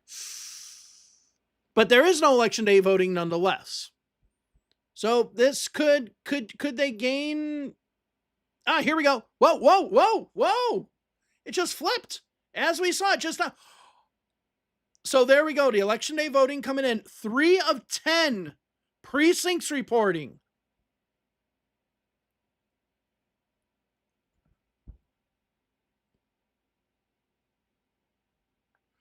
Oh, and this advanced. Oh, this advanced. Okay, wait. So let's go down to like here. That has no. Oh my. The Democrats are going to win this thing, aren't they? The Democrats are going to win this thing, aren't they? Because what you have here is 3 of 10 reporting, but like not even all the. Oh, not even all. Okay, like here, precinct 3A, they don't have any votes. They don't even have advanced polling or anything like that. But if we go ahead and look at 1D, you can see they have advanced polling and election day poll. Now, okay. This has made my night a lot more interesting. So looks like we will be here for Iowa.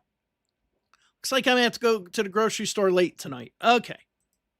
Vote method. Let's look by precinct. We have 3 precincts here. Vote method. So we're waiting, or wait. Okay. The central precinct, we have no election day votes. That's a pretty big precinct. Okay. This one. Okay, this one we have no votes. This one, wait, what's going? Okay. Something's going on. because it's showing no votes, but showing a total.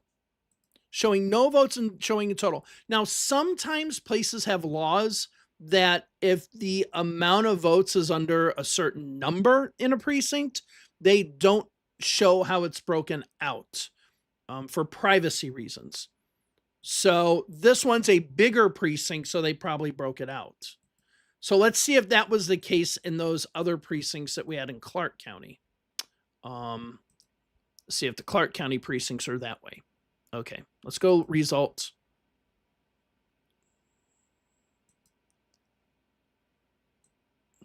Now we can see like this one's only got 17.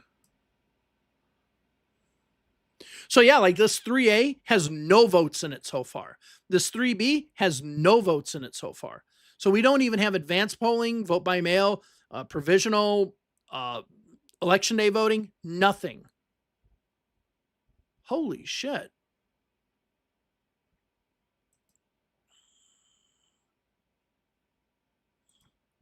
Yeah, like the 23 one, let me go to the 23 one. The the Republicans are ahead, but you know, this is a jungle primary here essentially. When it goes to the general election, as of right now, this is going to be a Republican seat. Might be a Democrat versus Republican, but it's when the or wait. Because I mean, maybe people can tell me this in chat. I haven't been checking it because Georgia is a runoff state. So my assumption is they're going to have a runoff after this, right? And if they have a runoff, then it doesn't matter. But this, I'm happy with this. All right, so we got to wait. We got to wait, see what happens. Let me look at the chat. So this is all we're going to look at now. Let's see. Have they flipped it on here yet? Yeah, they have.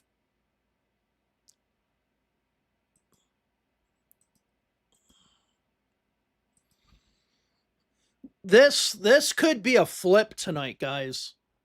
So let me see if I can get the, I think I have it here, right? So this was the 2024 general right here, 61 to 38. 32,000 votes cast. So obviously we're not going to have 32,000 votes. We're a little bit under 9,000 votes. Okay. But, and that's huge. I mean, it's still, regardless if the Republican wins it, that's huge. But the way that the votes are looking right now, it does look like the Democrats are in good shape here. So we'll just wait to see when it updates next.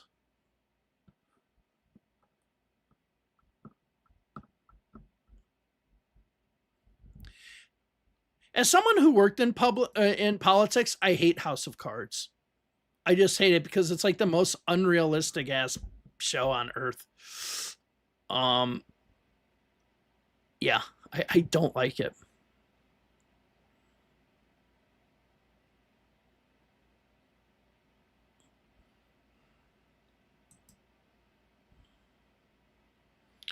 So let's see, 3A.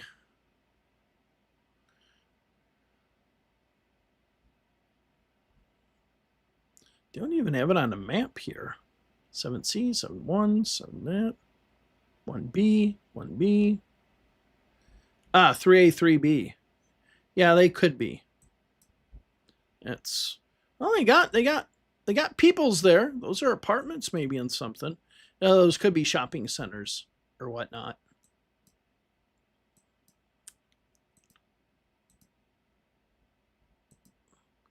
All right, so we just hang on, see what happens. 225 vote lead. That works.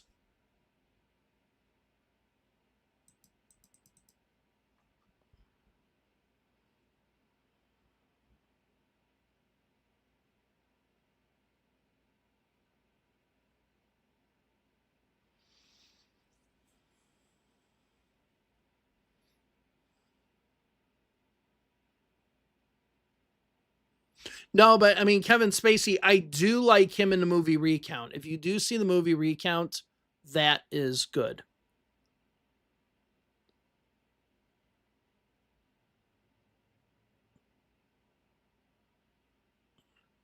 Oh, I think Alaska. If there's any, there are two states that I'm looking. If there are two states or a few states that I'm looking at to kind of maybe change, Alaska is the one we've been watching for 20 years to change. Hasn't yet, but I feel it can. I do feel, and this is the reason why I want to watch the Iowa result. I do think Iowa is going to have a swing back. I mean, the first congressional district in Iowa was very close, and the third congressional district wasn't that far off either. Uh, we easily win those districts back with the swing that we have, but even the smallest of swings will help. I don't know anything about the Florida Senate primary. I mean, I really don't. Um,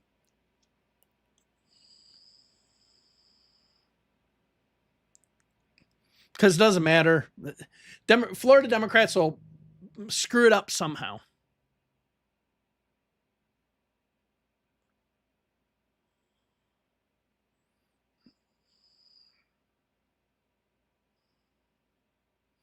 Why don't I like the Michigan? I just don't.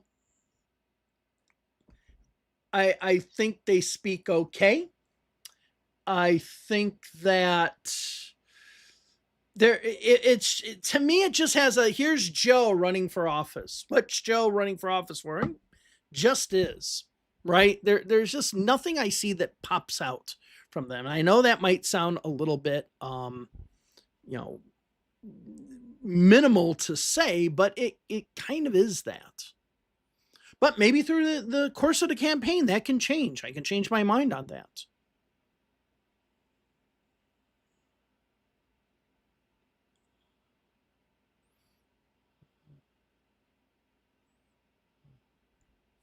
With the betrayal of farmers, I can see Iowa having a big swing, possibly.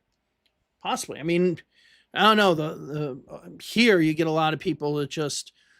I saw one video of this one guy saying "screw the farmers" because he says, "Hey, you want money, you want us to bail you out, but you don't want to bail you farmers still don't want to bail out people's student loans, people have who are on food stamps and all that. You guys are still against that. So the farmers want the government to help them out, but not to help anybody else out." And I'm kind of in that same boat. But yeah, it could. Oklahoma State House 35. Is that an election going on tonight?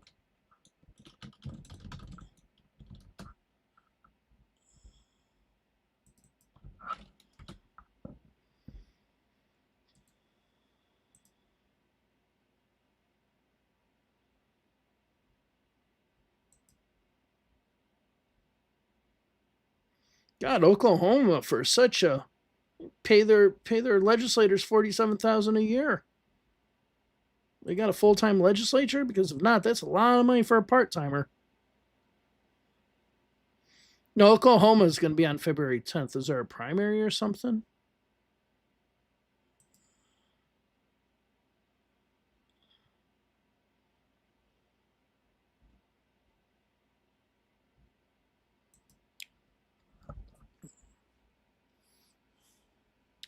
Yeah, now it's just a matter of waiting here. Seems like the state does a better job of updating than the other sources.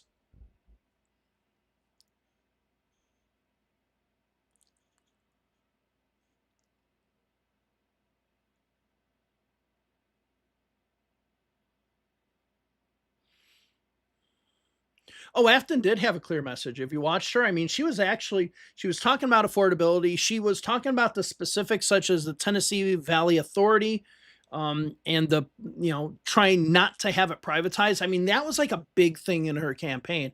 I think that her campaign was very much targeted. Um, yeah.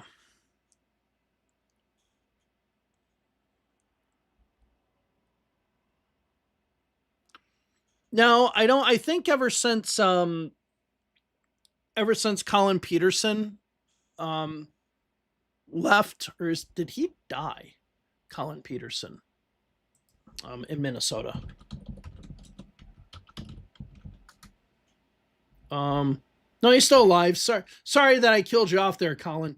Um, it seems like those kind of candidates just it's okay, I live in rural America. Okay. It's not an issue thing with a lot of people in rural America. I think in the suburbs, and I say it's the issues, it's affordability and all that. I think that's more of a suburban and urban argument. In rural America, which I live in, my town has 500 some people in it. There's like farms here, farms there, farms over there. As a matter of fact, I'm so surrounded by farms. I got these stupid fucking Asian beetles flying around because they come from the soybean fields and then come in here during the winter. It sucks. Just Google it. For people down here, it's a cultural thing. Oh, we get shift change.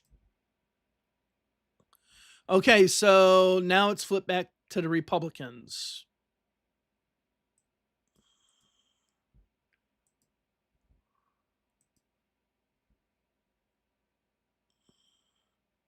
I don't know how much is left.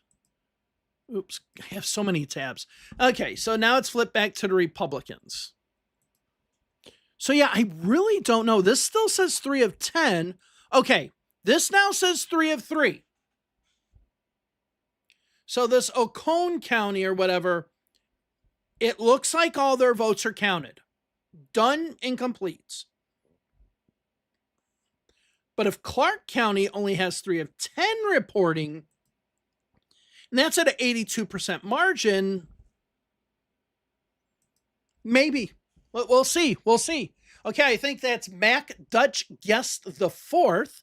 I mean, we were calling him just Dutch Guest, but here's his full name. Mac Dutch Guest the Fourth. He I think his votes are now exhausted. Now how much can the Democrat push up? Okay. Let's see.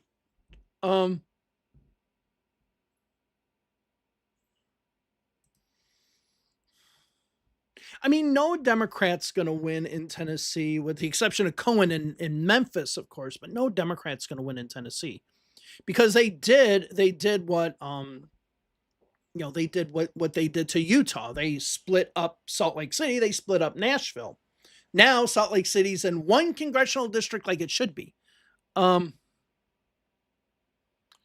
So will you collaborate with other left-wing YouTubers? If they probably have no idea who the hell I am, so you can go ahead and recommend me to do that. Hell, I could use having more people on here. And, it seems like my live streams do better than my videos, to be quite honest with you. So yeah, if you want to recommend people and stuff like that, please go ahead, go to their sites, recommend me.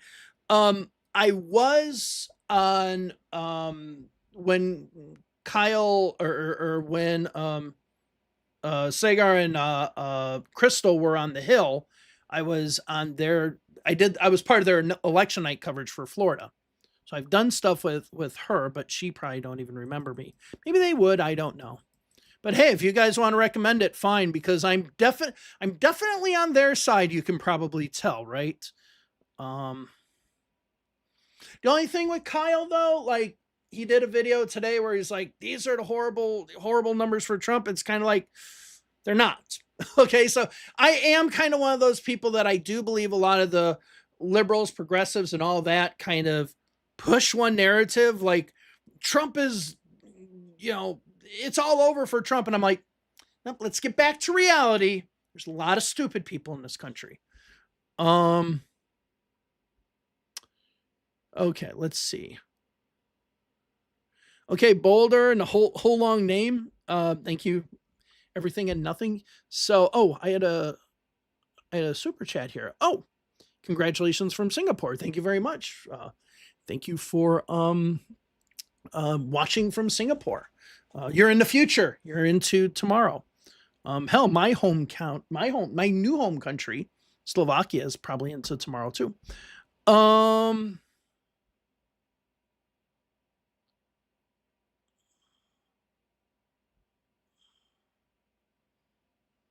Yeah, see, I tried to do the whole commentary thing, and I just don't think it's me, because it requires you to be in a perpetual state of being pissed off.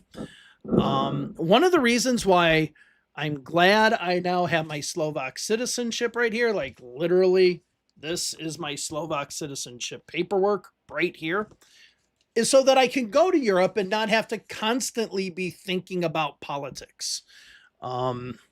So that's the one reason why I don't do commentary. It's just like I have to be constantly pissed off.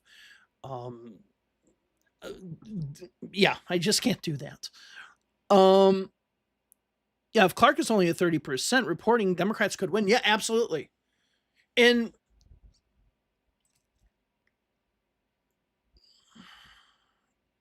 because it says only 3 of 10, so that'll mean 3 of 10 completed. Okay, so let's figure out what 10 are completed. So obviously 1D is completed, which is this one right here. 1D is completed. See, these smaller ones, like this 4B could be completed. I don't know. 8C is completed. But some of these smaller ones could be completed. It could be close. And let's look at the precincts that we got here. 75%, 70. Every single precinct is 70% or higher. Let's see what we got here. 161. Okay, here. 8C.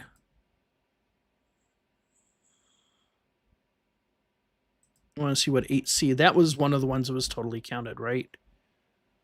8C is completed. So one of their big precincts is already done. 1D.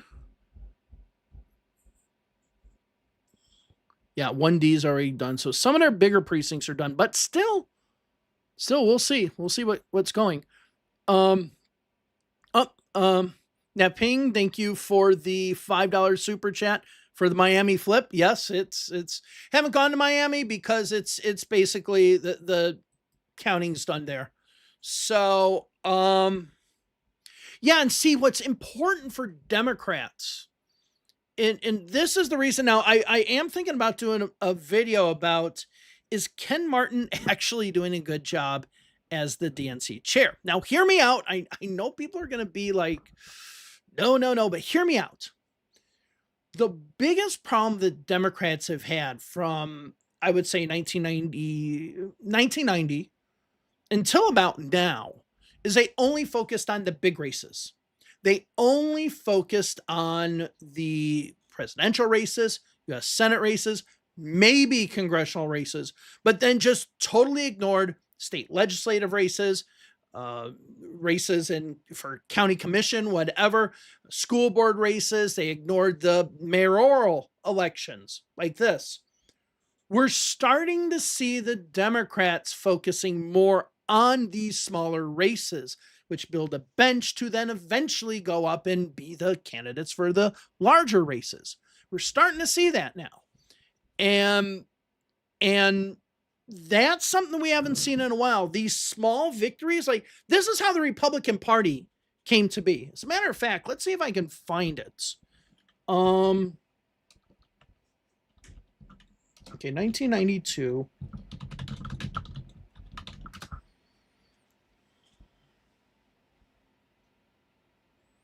Yeah, I can't find it. I hate to go to ChatGPT, but I am going to go to ChatGPT because I'll know if it's correct or not. No, I don't want no new personality of a ChatGPT. Just give me what the hell I want. What was the composition of the Florida House of Representatives in 1990, 1992, and 1998? See if it gets it.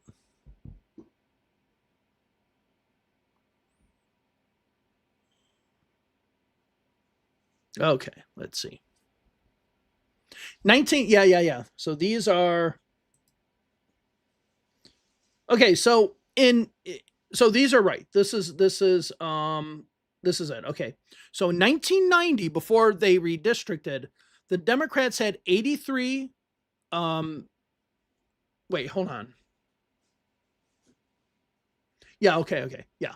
The Democrats had 83 seats, Republicans 37, 1990. 1992, the Democrats, after redistricting with the new districts, had 74 seats, and Republicans had 46. Okay, so that was 1992. 6 years later, with the same districts, 1998, the Republicans had 77 seats and Democrats 43 seats. It's because the Democrats, if we look at people who are now on the national stage or were on the national stage, Tom Feeney used to be congressman in Florida, was Florida Speaker of the House. Marco Rubio was Republican Florida Speaker of the House. Dan Webster, congressman, now former Republican Speaker of the House. In fact, the first, I think he would have been the first Republican Speaker of the House before Reconstruction. Okay, so the Republicans spent so much time winning the state house and Senate and local races, they now control the state of Florida. The Democrats are just worried about the governor's race. They didn't even worry about like comptroller and stuff like that. They're just like, governor, we got to win the governor's race. Maybe Attorney General with Bob Butterworth. Maybe. That was it. I'm going to put on mute for a bit because I'm going to listen to a message I have. So hold.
Okay, back. All right. So now, it's now okay.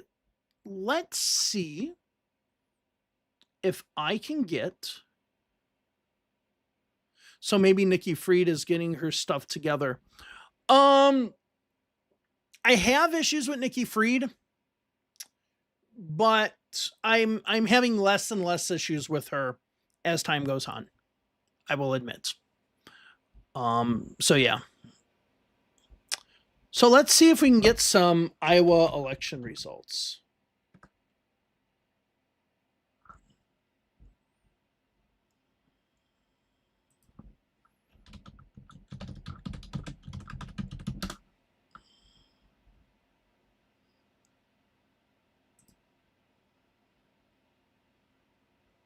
Oh, okay, cool.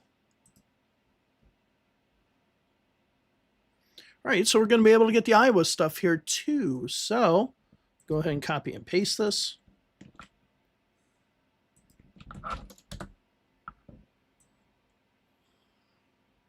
So we're just going to keep an eye on Georgia and see what happens in Iowa. Now, this Iowa seat that we have here, the Iowa 7th in the last election went 83% for the Republicans. So, not looking at that as a swing. So we're really, I guess we're kind of went 83% to the Republicans, with an independent getting 16.1%. So we'll see what happens there. I obviously it's not going to be a win.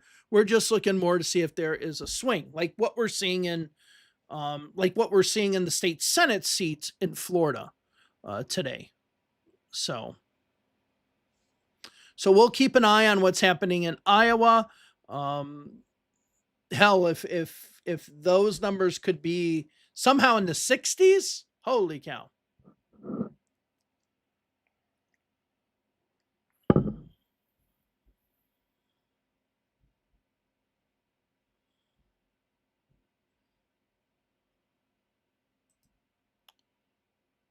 So yeah, I'm just going to look at some of what we have here. So we still, let's see. Yeah, this is still 3 of 10. It's 18 minutes ago. Let me go ahead and see. I'll put this, see if they got any. Nope, they got the same numbers too. I mean, this one's pretty exciting that we got here in the 121st. Wait, what did we lose? I don't know what we lost. So somebody said, shit, we lost. I mean, unless you're a different we than I am. So, everything's looking good so far. I don't think Beshear is electable. You need somebody who's going to be able to bridge the gap.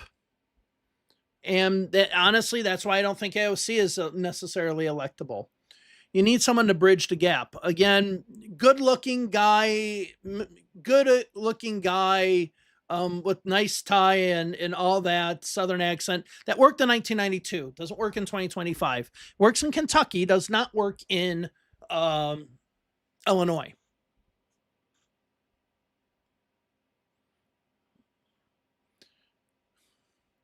So, I mean, and we're just kind of spitballing here because we have no idea who the candidates are.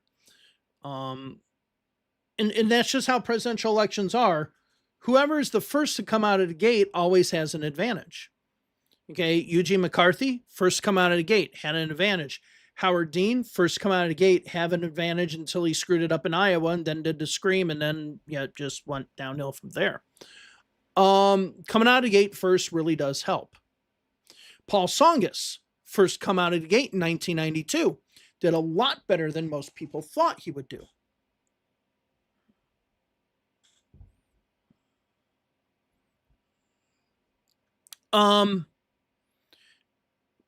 My opinion, don't pick someone from California.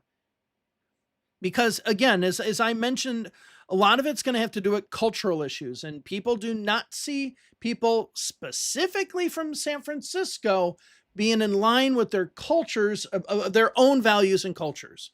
If you pick a San Francisco liberal, you're gonna lose. You're just gonna lose. There's a reason why Republicans for years and years and years specifically use the words San Francisco liberals on their commercials. They do that again. Because I in a normal, like, sane world, I would say, oh, it doesn't matter who we have because look at the Republican candidate, but we can't say that anymore.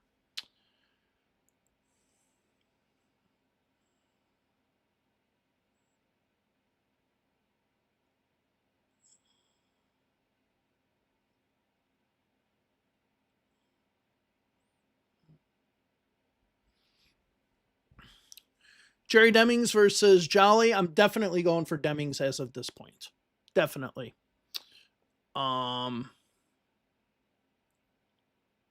definitely Jennings. I don't have any love for Republicans turned Democrats. Again, I want to know with all these Republicans turned Democrats, I'd like to know what their reaction was when Dick Cheney died. Okay. I want to hear how many of them said he was a great American or whatever. Okay. As far as I'm concerned, if you want to be a Democrat, because see, I only look at David Jolly is only a Democrat for political expediency.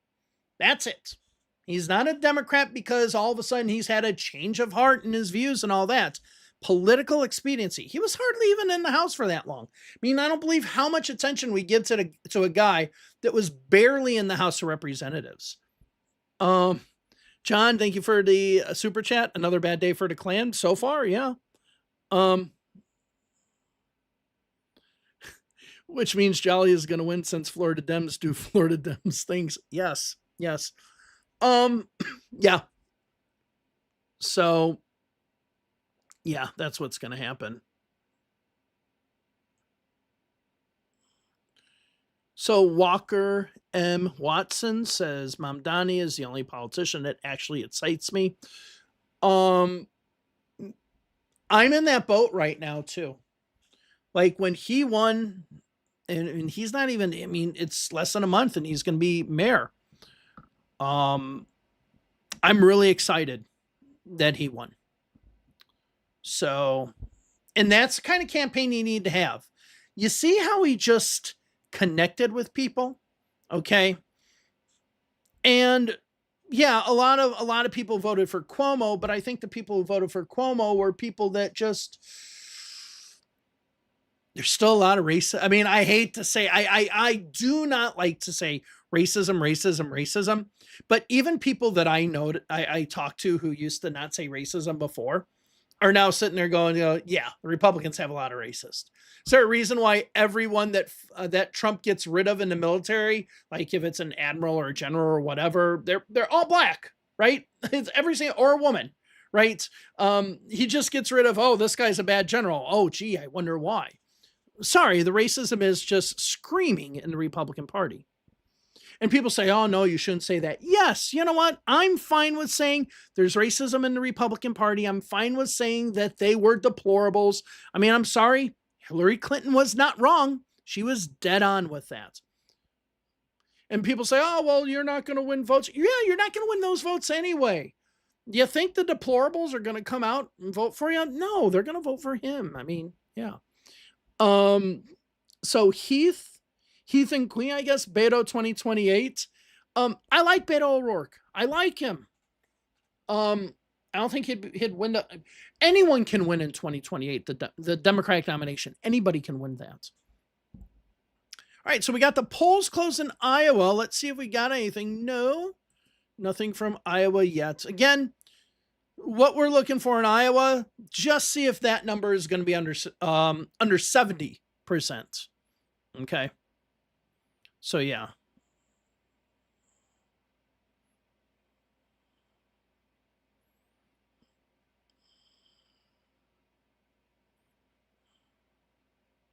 Yeah, see, I think Gwen Graham should have run, especially since as soon as her father passed away and the state of Florida was kind of reminded of how good of a guy he was, how good of a senator and how good of a governor he was, she should have gone through her grieving process, of course, and then announced that she was going to run for governor.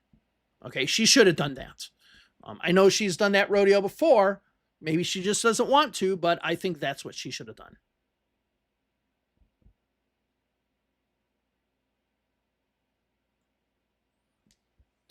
I mean, unless something cataclysmic happens, I think Roy Cooper is in, right? I mean, that's a Democratic pickup, right? I think Roy Cooper is going to be in. I don't see that necessarily being a negative thing.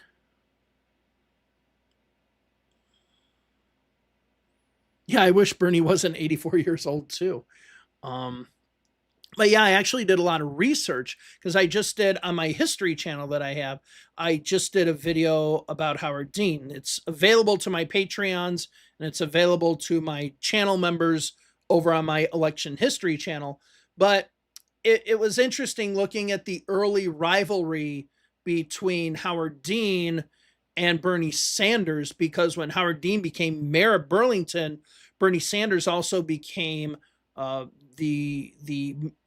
Democratic Party chair, and then eventually became a member of the state House of Representatives. They had a lot of squabbling when it came to land along the waterfront there, along Lake Champlain and everything. So they did have a little bit of an inner rivalry. And people always talk about Dean being an outsider candidate. He wasn't an outsider candidate. He was he was the chairman of the National Governors Association. You do not become the chairman of the National Governors Association if you are an outsider. That's not an outsider position. Yeah,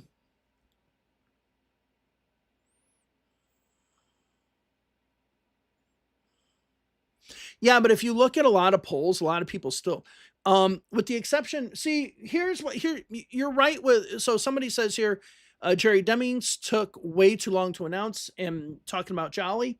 Yeah, but here's the thing with Jolly, nobody knows who Demings or Jolly are besides the MSNBC crowd. Like no one in Florida outside of MSNBC people know who Jolly is. That might be enough for him to win a primary, but general election people are not really going to know. Oh, wait, refresh.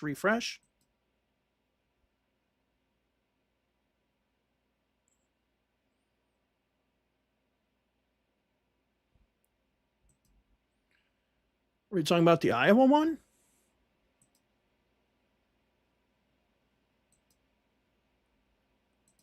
Is it not showing there? Oh, it's not on. They haven't updated the state site yet.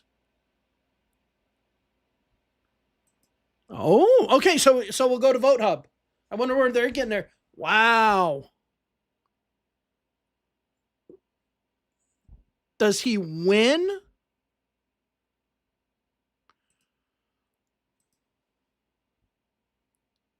Okay. They got it changed here now. 10 of 10. 10 of...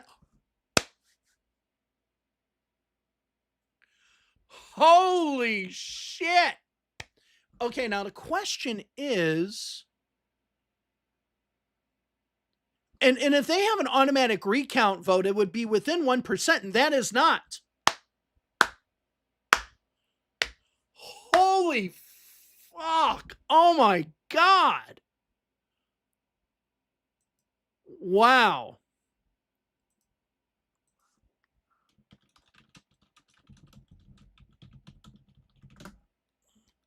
Holy shit. That. Again, if you're the Republicans, where's your win?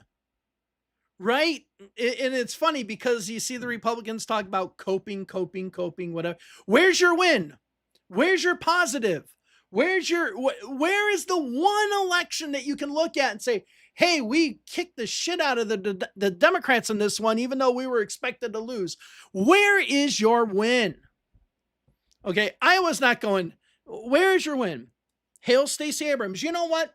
I like Stacey Abrams. I don't think she was the best of candidates, but she is the absolute best. That's who should be the DNC chair. Let's be honest. We all know it. Stacey Abrams should be the Tennessee or the DNC chair. I saw Tennessee up here. Someone put up the Tennessee as 7th. Wow.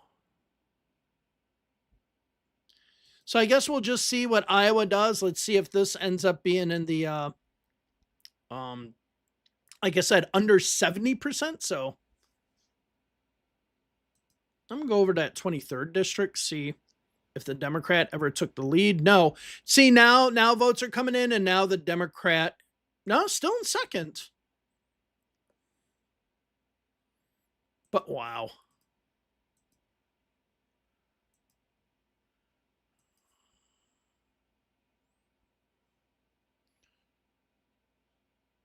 So yeah, this is it. I mean, I don't know if now could they have more. I don't know what the law is in Georgia regarding vote by mails that come in after election day. I don't know if they have a grace period. If they do, that might not be that might be the reason why people aren't 100% calling it. But yeah, this is 10 of 10, 3 of 3. This is it. Wow. Wow, wow, wow. Holy. Okay. Let me go ahead and show you where this district was. Now, granted, it's a special election. This is only about 1/3 of the vote that you would expect in a general. Because see here, you had 32,000 that voted in the last general election a year ago, right? Okay. And you don't even have 12,000 there, right? So it is significantly less. Still, I mean, that's why I say the Afton Bain one was really impressive, because the amount of people who turned out for that was a midterm election number. Holy, yeah. Okay, so I'm just going to tell you this right now. Don't expect this from Iowa. Okay, people are sitting there going, we're going to say, I mean, it's optimistic, but that's not going to happen.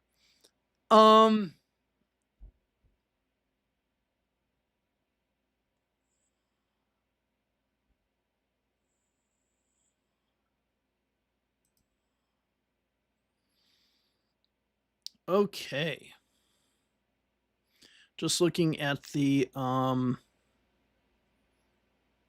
looking at what the chat says. They called it. They called it right there. I guess that's what the super chat, Nap. Thank you very much for the super chat up there. You say call it. Maybe they called it. Yes.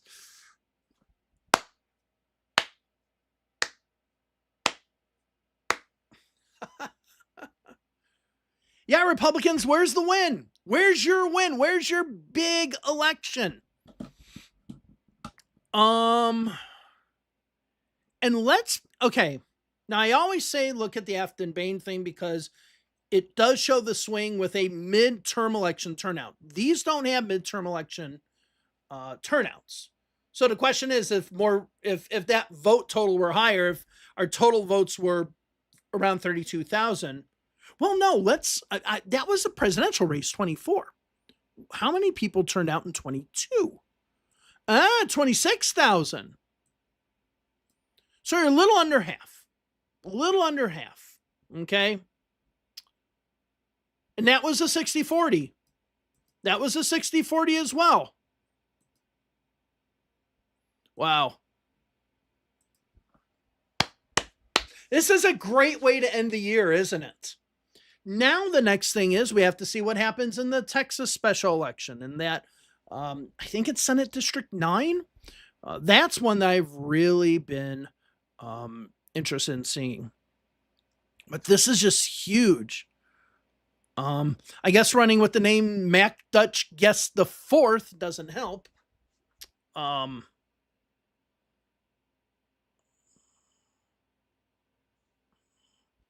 Oh yeah, the Public Service Commission. See, this is another thing too. This is just playing off the backs of those Public Service Commission races that were just insanely Democratic statewide. This is huge. This is huge. Let's see what's happening in Iowa. We'll wait for the first numbers to come in Iowa, and then we'll probably call it the night. Maybe. I'm kind of surprised how many.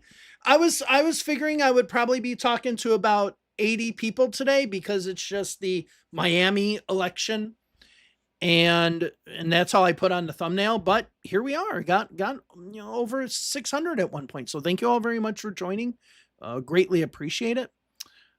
Yeah, Taylor Ramett. That's it, Taylor Ramett. Yeah, District 9, right? Yeah, District 9. I like him.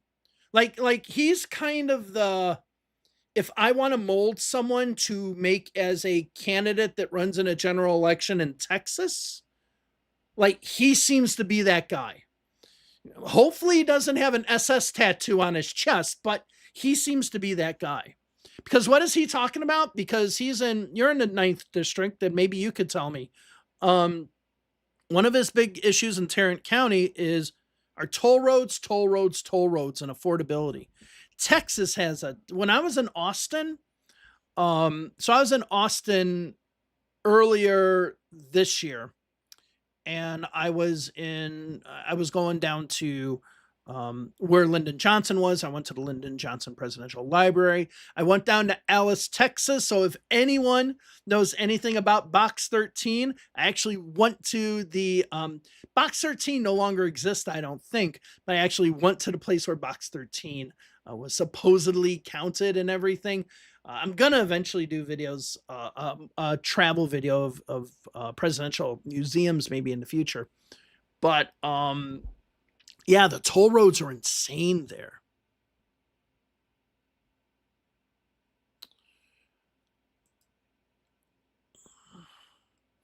So I guess we'll probably have to wait a while for Iowa because they're probably bringing the vote by oxen, I guess, by oxen as dictated by tradition. Yeah, toll roads are $14 a mile in Fort Worth rush hour. Yeah, that's what's insane. That's absolutely insane. No, I mean, I don't think we should. This is one thing I think people shouldn't be looking too much into. Don't look at these swings like what we're seeing here in Georgia. Don't look at that as being a possible swing for what can happen in congressional races and other races, because the turnout here is lower. So you might have a situation if the turnout goes up, the Republican numbers go up. What we really don't know, and we might not be able to know until we delve really into the data, and in Georgia makes it a little bit more difficult because they don't register by political party. They're just registered voters. We might not be able to figure out that dynamic as clearly as we can figure it out in Florida. In Florida, we can figure it out clearly. But the fact that the turnout rate isn't as high, and this is why I say the Tennessee 7th is really good, okay, because of that turnout rate equaling, or that turnout raw number equaling a midterm election, that is more of a replication. This is not necessarily. But it's still a good result nonetheless. And again, it builds onto the data that we have so far, that is just that Republicans aren't winning anywhere. Or they're winning in places. Okay, maybe I should. Republicans aren't improving anywhere. Yeah, see, lower turnout almost always benefits Dems now. But does it, right? Because I would argue that the Afton-Bain special election, for a special election, was a high turnout election. Okay, because it wasn't a typical midterm, it wasn't a typical general election presidential year. That was a high turnout, and yet she had the swing. So that's another thing that's making it look good for the Democrats right now. It doesn't matter if it's low turnout or high turnout. The Democrats, all the boats are rising. The tide, no matter what it is all the boats are rising. So yeah.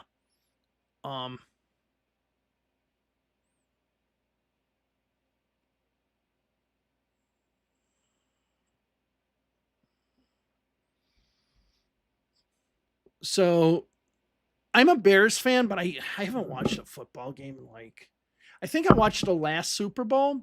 I haven't watched a football game in 10, 15 years. I couldn't even tell you. Quarterbacks Williams, Caleb Williams. That's all I know. Okay.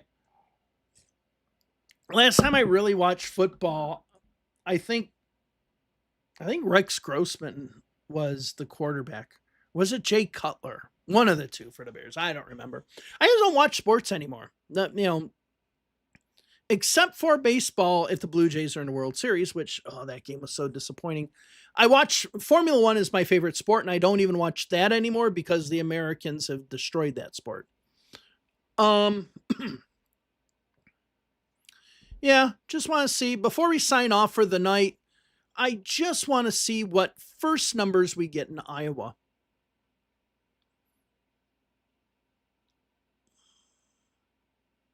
Now, as a Bears fan, well, actually, the Bears are doing good this year, aren't they? Let's see, the NFL. I'm more likely to watch a Premier League game than a NFL game. Leeds actually tied Liverpool 3-3. Leeds is my favorite team.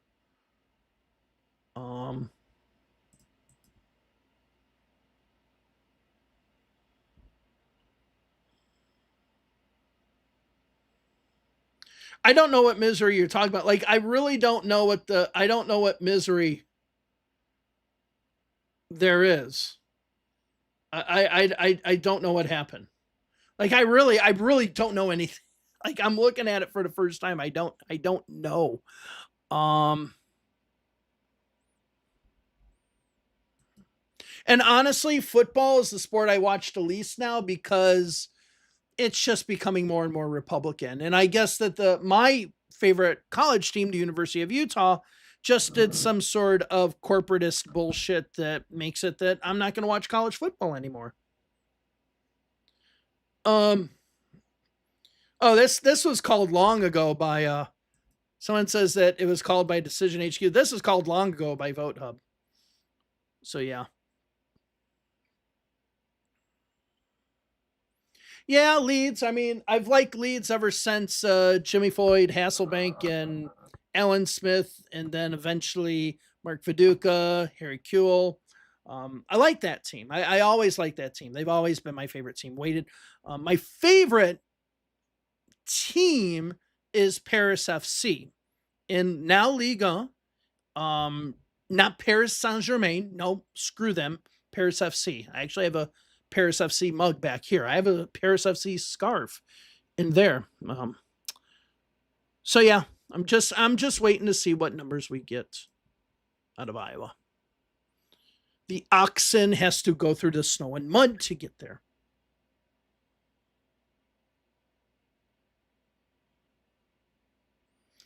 Okay, so Brookerson gives us some numbers.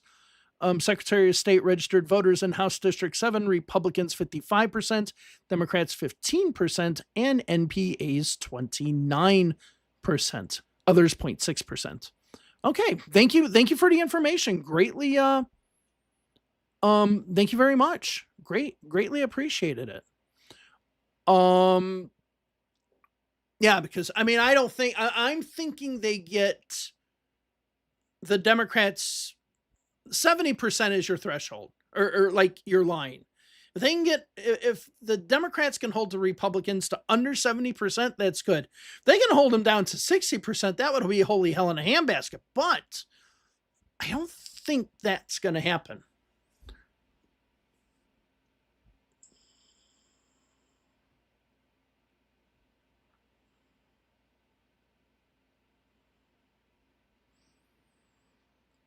And see, I don't know if Gen Z next is necessarily swinging to the Democrats as much as maybe they're becoming more involved in turning out.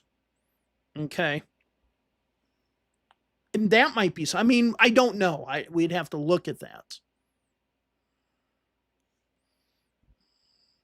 Oh, wait, wasn't Tim Keller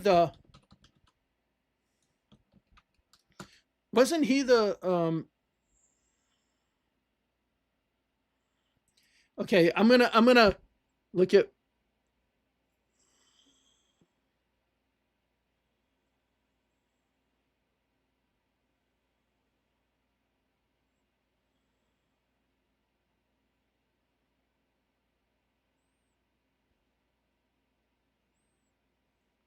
Correct. Seeing somebody like Mamdani is going to turn those people out.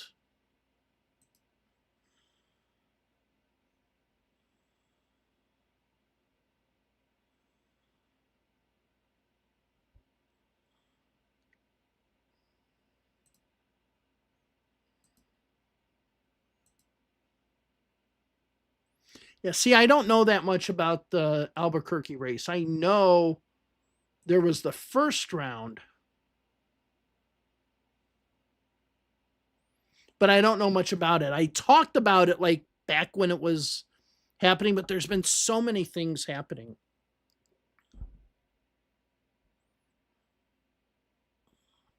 So yeah, we're just gonna chill here because I mean the only thing we have to wait for now is Iowa.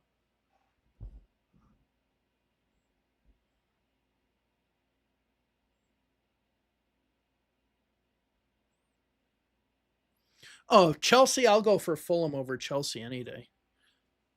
Sorry. Ugh. I have no issue with Chelsea. The one team I do not like is Liverpool. I do not like Liverpool. But all the other, I mean, I like Manchester City. I've liked them for a while, thanks to Carter Krishnaiyer. He got me hooked on them, and I liked them ever since I had DeMarcus Beasley and all them. So yeah, I know a lot more about what's happening in real football instead of American football. I'll admit that.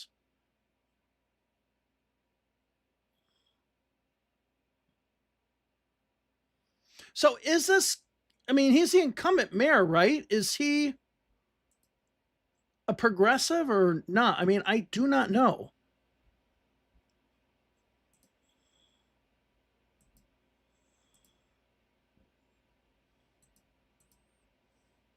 Fill me in, people. Let me know.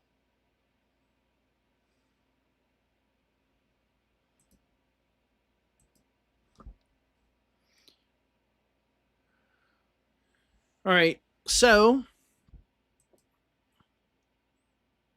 geez, they need to get these oxen in gear. Come on.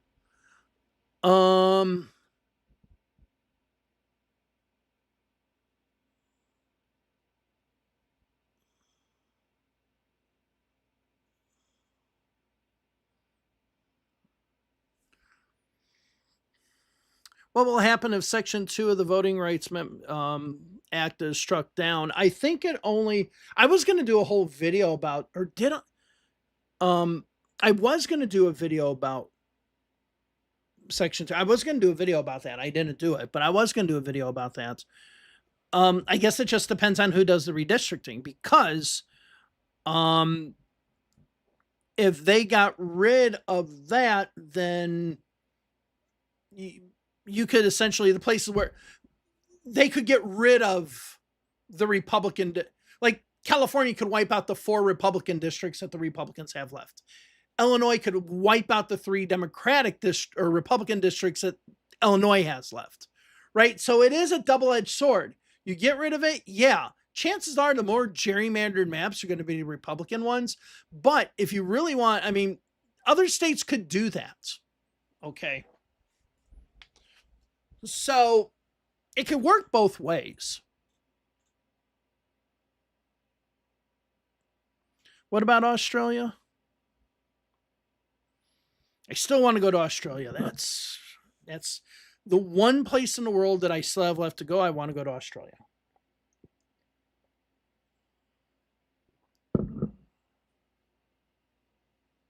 Oh, okay.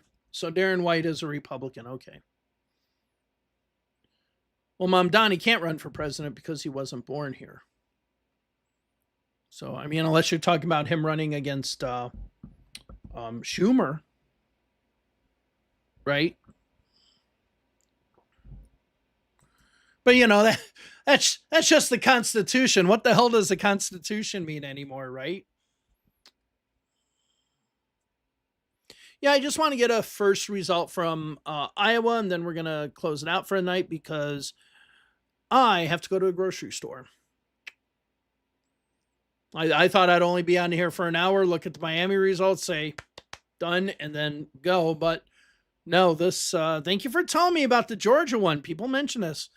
Because I focus so much on my election history channel, I don't focus on this channel as much because, like I said, I'll do a video and somehow I'll lose subscribers. On the other channel, I cannot do a video for 3 weeks and I gain, hundreds of subscribers. So it's just weird how that is. Let's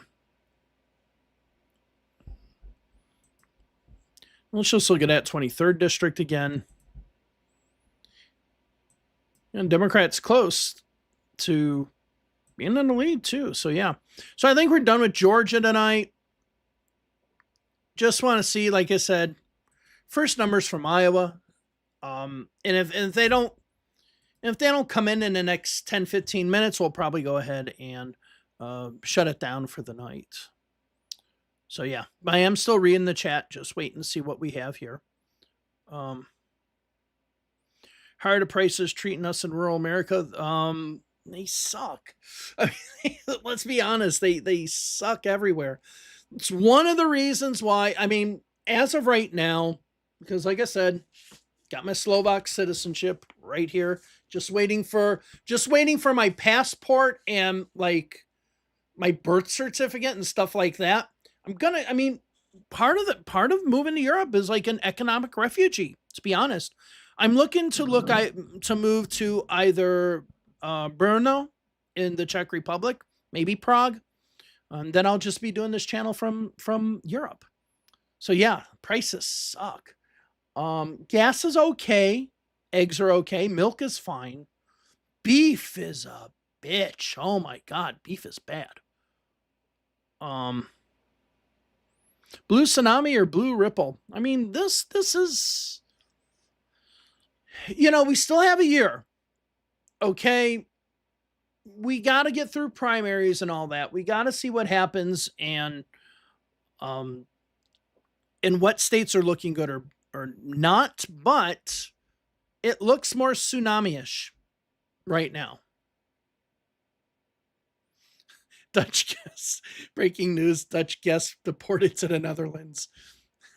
He claims he's not from there. Have you ever seen Johnny Dangerously? Yeah. That's what it's from. It's what was the guy's name?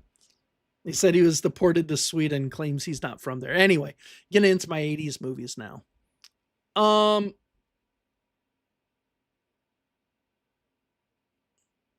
No, Democrats won in Georgia.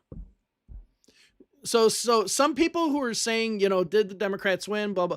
You might be behind because sometimes it might lag. But yeah, Democrats won Georgia. What 30 minutes ago, 45 minutes ago. Yeah. I have no interest in going to Spain or Portugal or Italy. I'll go there to visit, but I have no interest to live there. I might move to France just because I don't have a language barrier when it comes to France. But when it comes to the Czech Republic, I really don't have a language barrier either because a lot of people there do speak English. So yeah. Yeah, my mother did that to me once. Joe Piscopo, you have not seen him and stuff for quite a while. I wonder what he's up to. My mother did that to me once.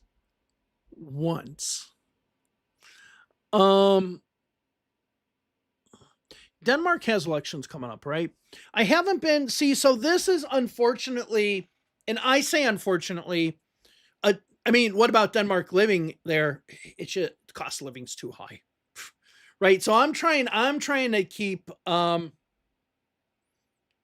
but it's kind of like people mention Robert Fico. I would rather deal with him than Donald Trump. I mean, sorry. But, oui, je parle français. Je parle un peu français. Donc, okay. English now. Because I really could just start, and that's one of the things that sucks. When speaking French or speaking another language is that you get your mind into that. And like when I still do my French lessons, even though I've been doing them for years now, I still do them. I'm taking a break right now because I want to learn some Czech. And it's just like if you start speaking French, it sometimes takes me like a few minutes to get back into English mode. It's horrible. Will I still vote? Yeah. I'm not going to get rid of my American citizenship. Only because I have too much of a Social Security benefit that I would get from my American citizenship, paying into Social Security. Otherwise, if I didn't have that, if I get very, very rich in the next few years, then yeah, maybe I would do that. But being that rich is not on the horizon right now. But yeah, I would vote in U.S. elections, and I'd still be a voter here because it's wherever you lived last. Because when I lived in Canada, I voted in U.S. elections.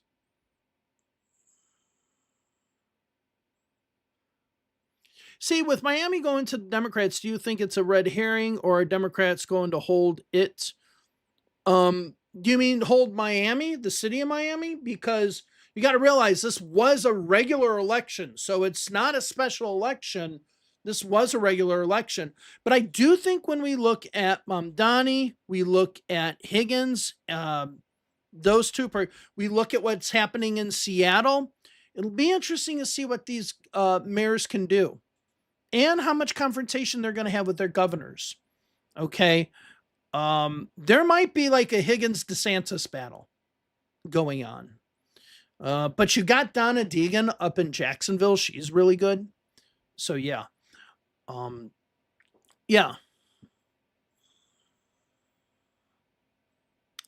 So, I mean, it kind of sucks because my vote is kind of useless because I'm in Illinois. It goes Democratic. I'm in the most Republican district in Illinois. Like, I ain't even thought about running for Congress in this congressional district, in the 12th congressional district, but I've said too many things that people can throw in my face that I'm like, no. I've said too many times that I can't wait to get the hell out of this country. That probably would hurt my chances to run for anything in America. So, oh, is he? So, Mamdani, I have not been watching, even though I have a subscription to New York Times for some reason. So Mamdani is already getting on board with, or Hochul is getting on board with Mamdani. That's good. All right. I'll wait till 45 after, and we have nothing from Iowa. Then we'll go ahead and end it for the night.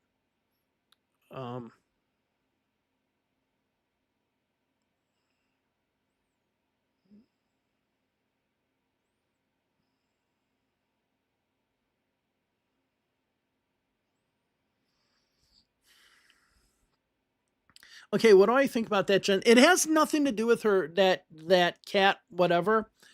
It has nothing to do with her age. Okay, nothing to do at all with her age. She's kind of freaky to me. Okay, like I'm like, okay, I agree with you and all that, but you seem a little unhinged. Okay, I'm not impressed by her. I'm not impressed by her at all. She originally ran against Jan Schakowsky. I guess Schakowsky then decided to drop out. And I've seen her videos and I agree with her, but it's like, you know, little. I mean, I have room to talk because I get animated too, but I'm just like little. You're running for. I'm not running for office. You're running for office. Calm down. I'm not a huge fan of hers. There are like tons of people in that race.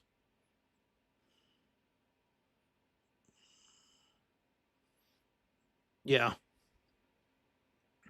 Yeah, but in like the last poll, Holka was just like destroying Stefanik. Like just absolutely destroying her. So we'll do 9 more minutes, see if we get anything from Iowa. If not, no biggie. Oh, here's another super chat. Thank you very much. Look, Trump is resuming his Nazi attacks against Somalis today. Vote for a corporate dem over any sick. I mean, it is kind of that way right now. I don't want to be a blue no matter who person, but you know, if in this, see, this is what makes me mad about a lot of Democrats. Okay. They want progressives to support their candidate blue no matter who, but when Mamdani all of a sudden wins, no, it's okay to go ahead and support Cuomo. Okay. To me, that was the green light to say to progressives, if you don't want to vote for that Democrat, don't worry about it because they screwed you on Mamdani. That's my view on it. But that's the New York mayor's race. We're in a different position now. So yeah.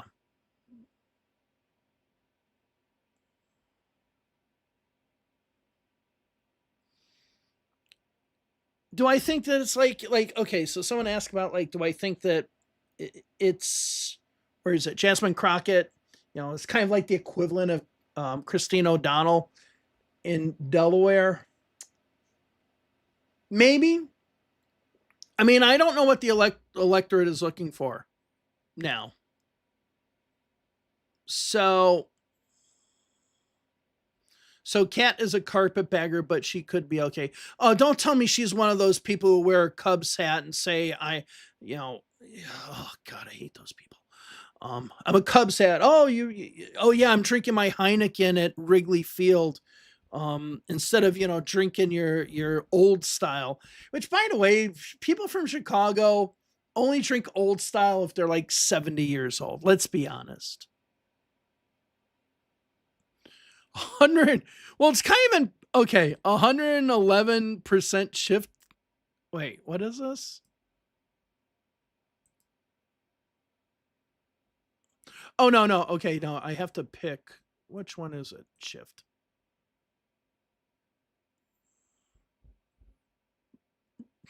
$111 shift. Okay, so obviously there's like, my guess by that number, they're like 3 voters in that precinct or something.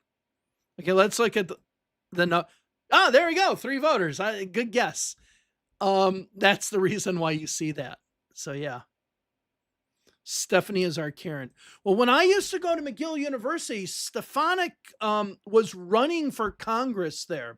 So I would always get the Plattsburgh, Burlington or Plattsburgh television station and have to see about Stefanik's campaign. And the thing was, she was a sane person. And then she became batshit crazy. I don't know if they put something in her toilet water that she was drinking, but holy crap. Like, yeah, she wasn't, I mean, I don't like her, but she wasn't that bad at first. It's kind of like Nikki Haley. She wasn't that bad at first. And then when Trump promised her something, she was fucking unsufferable.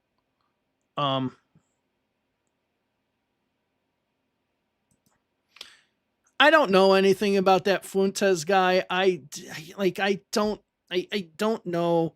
I've seen him on stuff every now and then. I actually had to ask somebody like 3 months ago, who is this guy? I don't know who they are. So yeah. Yeah, see, in upstate New York used to be one of those places that were Democratic.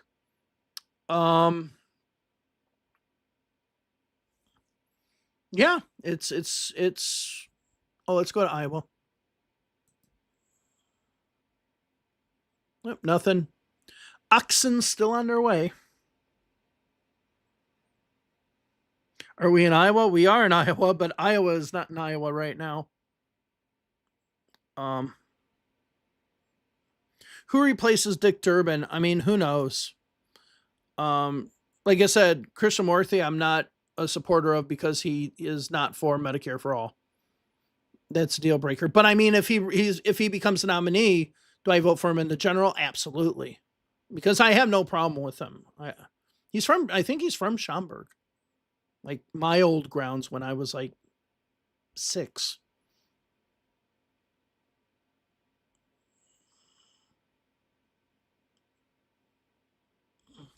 All right, people. Oh, another one. Okay, Alyssa, thank you very much. Honestly, enjoy watching your live coverage because you don't pretend to know more than you actually do. I mean, I know a lot. Like I said, I've been doing this for 30 some years, but it's important to know that we don't know everything. Like I always say, and I said this with Afton Bay, and I go, we don't know what's going to happen on election day, which is the reason why I felt very uncomfortable doing the election prediction videos for the general election. So like when Destiny had me on and said, what do you make the prediction? He said, look in the camera. I'm like, Jesus H Christ. I did not want to do that because you don't know what's going to happen on election day. You can make your best guesses, but you don't know. I felt very nervous. As a matter of fact, after I was done with Destiny, I went to a Cuban restaurant after that where I met with Kartik Krishnaiyer, who you might have seen him when I was in Florida doing that interview. He was on a few live streams with me, and I'm going to get him on again to talk about the election of Miami. We've already talked about it. In fact, that's who I was when I was talking on When I was talking on my message, that's who I was talking to because he lives down in Florida. But we're meeting with another big person in Democratic Party politics, um, who lives down there, and we were all having lunch. So I left there and I met there and had a lunch. And this was what, 3-4 days before the election. I was shitting my pants. We were all shitting our pants about the election because the only states where the numbers definitely look good, which they ended up not looking good, were Michigan and Wisconsin. All the other numbers look not that great. And so, you know, people are now talking about, oh, well, what about this vote integrity thing that I've been watching the videos about, or people have been sending me videos about in Nevada? There's nothing they're not proving anything. They're saying there's these anomalies. Well, there can be anomalies. Anomalies does not necessarily mean there's fraudulent activity. It could be different ways in which voting patterns or voting behavior happen. There's can be shifting in where the electorate goes. There could be, external factors, external campaign factors. But looking at the numbers, looking even at John Ralston's numbers throughout early voting, it was not looking good for the Democrats in Nevada. I scream that at a neighbor with a Trump sign. Yeah, I can't do that. It's just like, I'm just like, ugh, I don't even know if they'd understand it. Yeah, but it's like, yeah, so I hated doing that. I hated that. And that's why I don't do it. And that's why I like working with Kardik, when we were doing the Florida stuff, because he's like me. He's like, maybe that'll happen. Right. So a lot of people are like, oh, this is going to definitely see. This is one of the problems that we have when it comes to the political numbers crunching community. Now, I know other YouTubers that you're talking about, I don't think they do political numbers. I think they look at results and just like that Harry Enton guy, it's like, here's a screen with numbers and I'm going to point at these screens and just repeat the numbers. Okay. That's not a numbers person. Some of the other people I've seen on here who do good work, they're not numbers people. I am a numbers person. I have done this for 30 years. I have my master's degree in political science, in voting behavior, and I've worked in SPS data and now trying to learn R like crazy. I've done my regressions. I've done my logits. I've done my logistic regressions, all these things. I've done all that stuff, right? It's not like a passive thing for me. But the thing that worries me about this whole entire numbers crunching thing, which again, there's very few people who do this, is that it's all about who wins or loses. It's not about understanding the numbers. I mentioned this in my last live stream. If somebody said, let's say the last election, if I said that Kamala Harris was going to win by 1 electoral vote, but then somebody says that Donald Trump is going to win, over 500 electoral votes, what's happening in the political numbers world nowadays is people look at that being the correct response because they picked the person who is going to win instead of the people who had the closest results and the closest models. Okay. And that's the problem I have with where things are going. Okay. And it does get really bad. So people say, because it's not based off of, these numbers shouldn't be based off belief. I have a fuzzy feeling inside me that this is going to happen. And like I said, even tonight, if you haven't seen the beginning of this video, I made the disclaimer. I said, I haven't run the numbers on Miami. I'm just having a gut feeling on this. So just take that for what it is. But that's important. To me, that's important. Okay. So the Oxons must be dead. in Iowa. We're not getting a damn thing from Iowa. No, SPSS is an IBM statistical program. Stata, I'd love to get Stata, but it just costs too much money. It's just right. Kardic's channel is called, yeah, Kardic does the Florida Squeeze. So go ahead and check that out. If you like Florida history and stuff like that, he as a matter of fact, I have his, I got all these books up here. So I think they're down in here. Some of his history books that I have that he does on Florida. So yeah, check out the Florida Squeeze.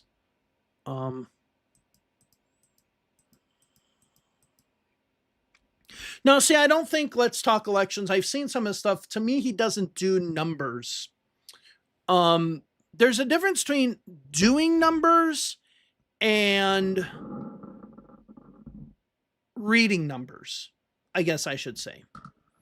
I don't see anybody on at all actually using some statistical inference to figure out what might be happening somewhere on their own.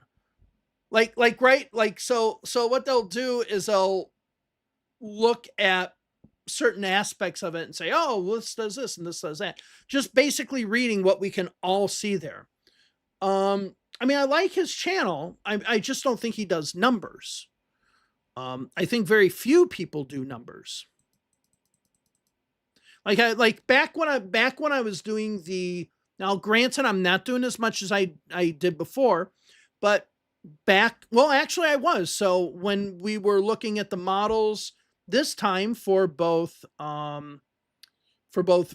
New Jersey and Virginia, I was showing you the linear regression of the geographical accuracy of the model.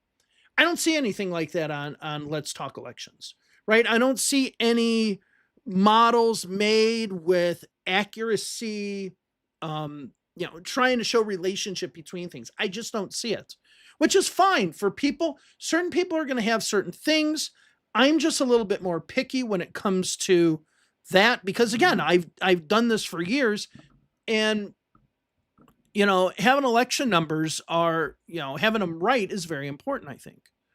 Nothing's happening in Iowa. I know. I think we're going to have to call it for the night because, yeah, I mean, nothing.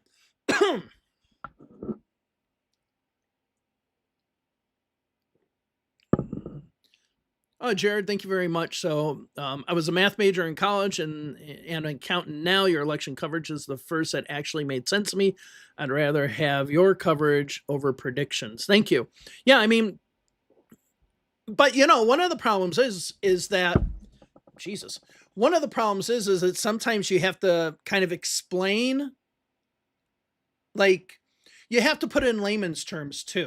So when I used to work in consulting and I tried to have all the numbers there, you had to take all this data and just try to put it in a paragraph what this means. Okay. And I was like, that's why I tell people, this is what it means. Let me worry about dealing with the precinct level, analytics or whatever. So yeah. So what do you think about the Iowa governor's race? I have not looked into those yet. I've been watching the Senate race, which is interesting there, but I need to, now that the last election that we have is done for what we have now, I need to delve into those. And right now, and that's another thing, right now it won't really be numbers. It will be commentary. Okay, because there won't be any numbers to talk about. So yeah, I am going to look into Iowa because I do think Iowa is one of those states that I'm really anxious to see what happens. I mean, come on, guys. It's been an hour since the polls closed and you don't have anything yet? Jeez. I like Swalwell, but I mean, if I were in California, I'd vote for Katie Porter. I mean, she is from the Midwest, right? She does have that attitude. I love it. I'd vote for Katie Porter. But if he were it, okay, that works. So yeah.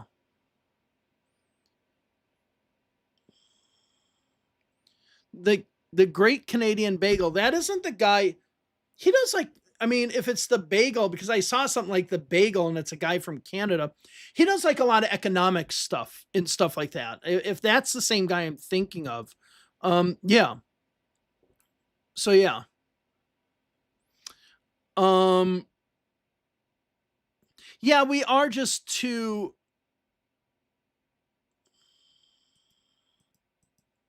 We are just two different channels, but that's okay. Um,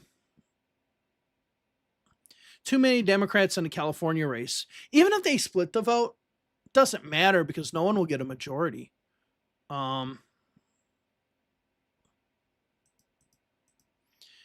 Honestly, your 2024 early coverage is goated. Not if you ask Simon Rosenberg. He did not like what I was saying.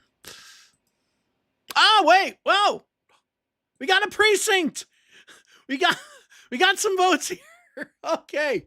Where do we got it?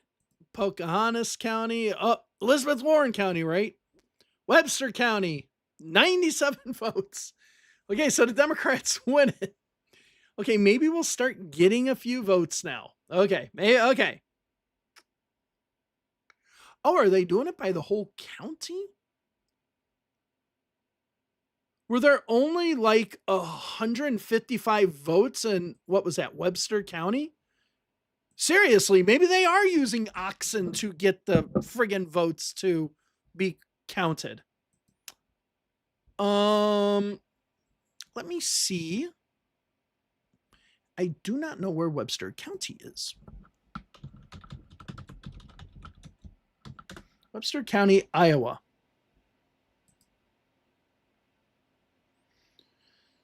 I wonder if it just has a little part of it. Do they have a map? No. We can do a donut, a pie, or a bar. Give me the donut. I love donuts. It's one thing I miss from Canada. I miss Tim Hortons so much. Yeah, stop the count. Yeah. So yeah, it says 0 of 4 reporting. But let's okay. Now that I know that oxen are approaching, maybe we'll see what happens.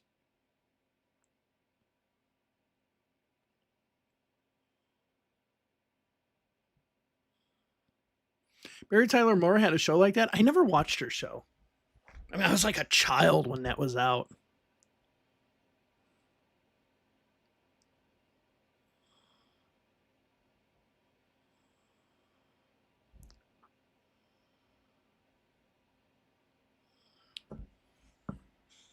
All right, so let's see. We got 155 votes.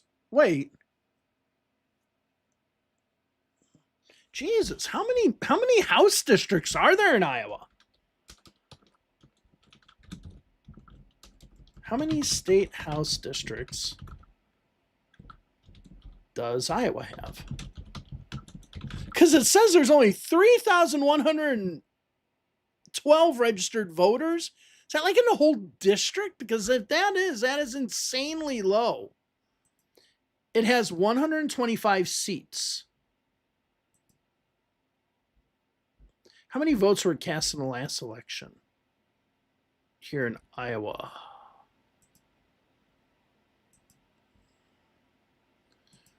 Last election had 15,000 votes.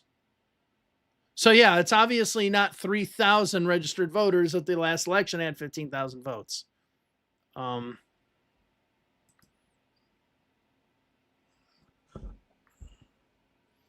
So okay, let's see what happens. Let's see if there's any. We'll hang out. We'll hang out 15 minutes more. See if we get any numbers. Then I know one precinct's going to come in. I'm going to say let's hang out 15 minutes more, and then I can't be doing that.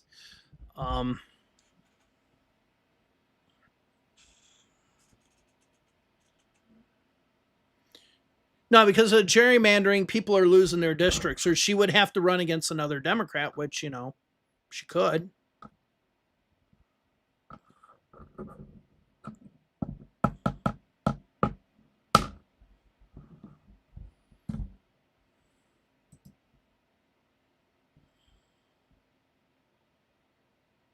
Yeah, so Still gotta wait. I'll just. Oh yeah, Brooke, you put that up 15,000 before. Yeah, thank you. So that just means, so that's a low turnout election. Let's see, does it say the method? No, it does not say. All right, so we'll just wait a few more minutes here, see what happens in Iowa. I did not think at the beginning of the day I would be doing a 3-hour stream of an Iowa State House race in which the Republicans won 83% or whatever in last time. But here we are.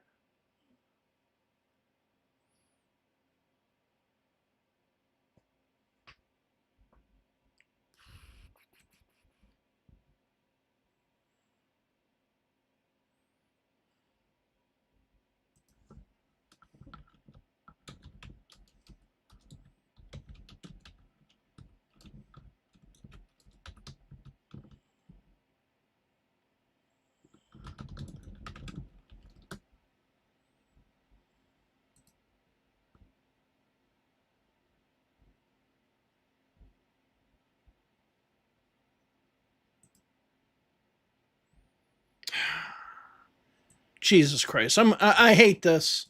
I don't want to use anything connected to Tom Bonnier, but Jesus Christ, I'm gonna have to use Decision Dusk HQ. I hate to do it, but here we are.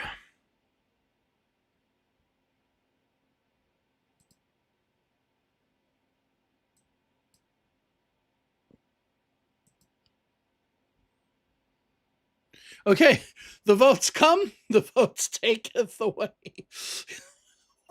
What's going on here, Iowa? You literally had a precinct up here. Now we're down to 0 votes cast. What the hell? They're like, nope, Democrats winning right now. Can't have that go. Take those votes off. Let's figure out what's going on.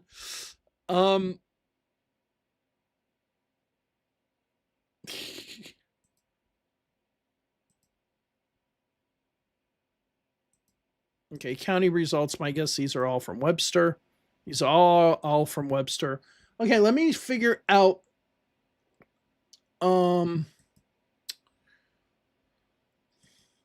Okay. Okay, let's go ahead and exit out of there.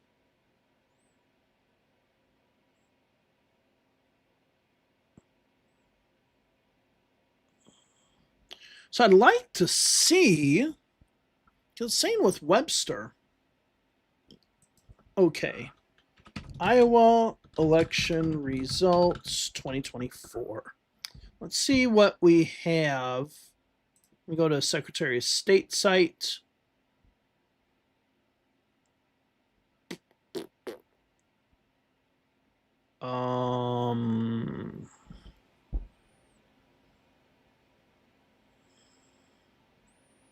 No. Official okay, results. Turnout, winner list, blah, blah, blah. Statistical report by county. I don't want to download an Excel spreadsheet. Okay. Is that registration by county? Oh, statistical reports just showing. Okay, results. Precinct results. I do not want precinct results. Daily absentee statistics. No, I just want State House results by, oh, here we go. By county. Okay, maybe this will give us.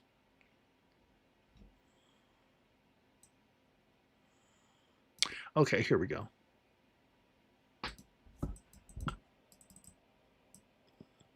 State Representative, District 1, 4, 5, 6, 7. Okay, so there was no Democrat. Okay, I'm going to do the 22 general. Official canvas. I'm going to look at the 22 general election because in the 24 general election, there was not a candidate for a Democratic candidate. So I want to see if there was a Democratic candidate in no, he was unopposed. All right, so there was just an, let's see, do we have any updates here? Yeah, so the Republican incumbent who won ran against a independent last time, and in 2022 ran unopposed. So Webster County, the Republican in Webster County, when he ran last time, and again, remember, this is against an independent, won 80% of the votes. So a Democrat winning 62% of the votes, it's pretty impressive.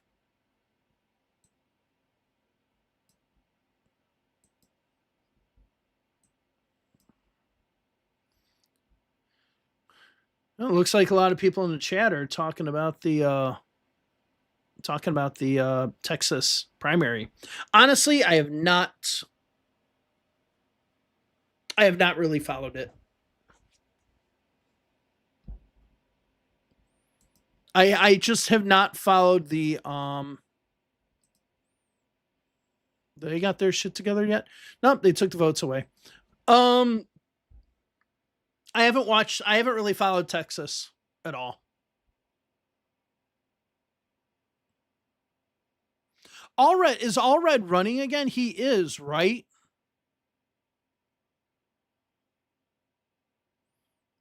Coke versus New Coke. I remember when that happened. I remember New Coke. I remember that fiasco. That had to be around what? 85, 86? But it wasn't like the fiasco. I remember the McDonald's fiasco. If any of you were alive in 84, when McDonald's decided to do their what was it? It was like if the United States team in the Olympics got a gold, silver, or bronze, you would get a certain thing. So like you'd get like a little, it's kind of like the Monopoly pieces, right? So you'd get like the Monopoly piece. And if they won a gold in the event that you had, you'd win like a Big Mac. If you'd win, if for silver, you'd win fries, and then you'd win like a Coke for a bronze. And the thing is that the Soviet Union, a lot of the Eastern European bloc countries just boycotted the Olympics. And it was just like, we were like, my mom doesn't remember this. I was talking to her about it, but like we went to McDonald's like a few times a week when that happened, because we had so many pieces of just like all these winning these gold medals. It was ridiculous. I loved that. I miss the 80s is my favorite music. It's my second favorite music decade. The 60s is my favorite, but it is my favorite decade. Even though Ronald Reagan won in a sweep, 1984 is my favorite year.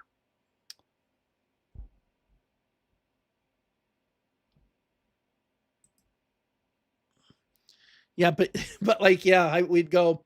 I lived in Algonquin, Illinois, and we went to the closest McDonald's was in Carpentersville, and we would just, and that Carpentersville one was packed. Never was packed before. You'd go in there and it'd be pretty empty, but it was just like packed every day because of all these people doing that. Oh, here we go. Okay, see, now we're getting to what we expect. So what counties came in?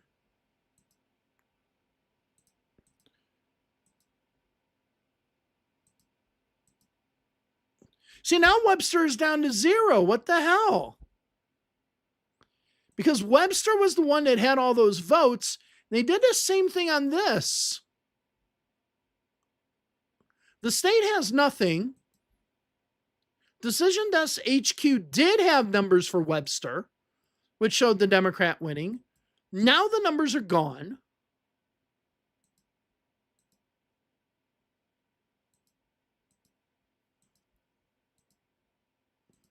Okay, so all these votes are coming in from Warren County. I'm sorry, I gotta say Warren County. Sorry, but I just gotta. All right, let's see if there are any more coming in. So I said if they could stay under 70, if they can keep the Republican under 70, that would be a good night. Oh, you went to high school in Carpentersville. What is it? What was that called? Crown High School? Crown Dundee High School? I didn't go to high school there, but if I would have gone to high school there, I would have gone to Jacobs High School.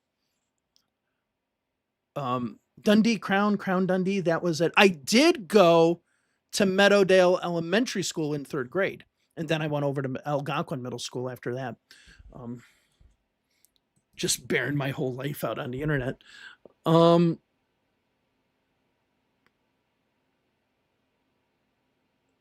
Yeah, Rachel Burns was winning. Like I said, Webster County now has 0 votes when it had her winning.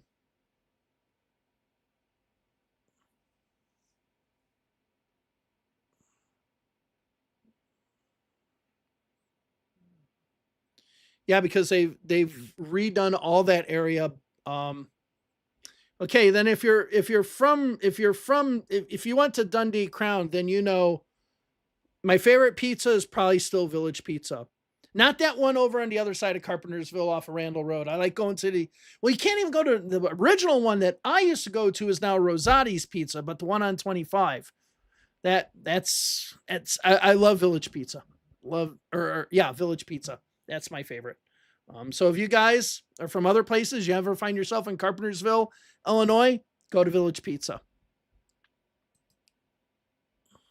All right, so let's just see if we get some more numbers. Wait, so who's losing what over George? Fill me in, people. What are other people? Like the only ones that I remember is that like depressed ginger guy, and then there was some other guy that said like the Democrats were going to lose all these states, and I said he was full of shit and that he had to go back to UCF and learn about voting behavior and stuff. I don't remember. Yes, Rosati's is trash. I don't know how old you are, but the Rosati's location used to be the Village Pizza location. And then Rosati's bought it, and then Village Pizza built the one next to it. I'm kind of surprised Village Pizza gave it to Rosati's, like to a competitor. But yeah, I used to go to the Village Pizza when it was at where Rosati's was. Now, the Rosati's is just now the carryout, but like the place next to it, you could all sit in there. They had the big bear and all that. Yeah, oh man, I want pizza now. Jesus. I want Chicago. And okay, people who are not from Chicago, let me dispel a myth here. Chicagoans like thin crust pizza. We have deep dish every now and then, but thin crust, tavern style, cut in squares, sausage. That's it. That's it. Oh, Streamwood. I used to have I used to know somebody who lived in Streamwood. So yeah, I lived in Hanover Park when I was young.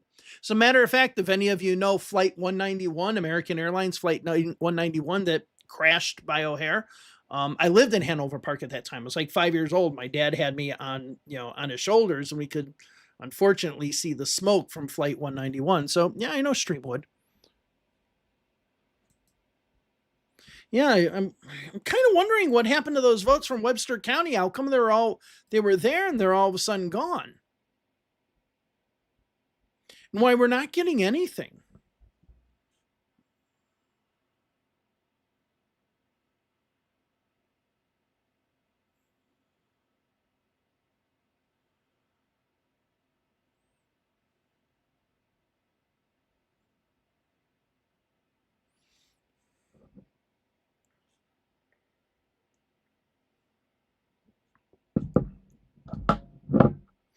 And Spring Hill Mall just closed.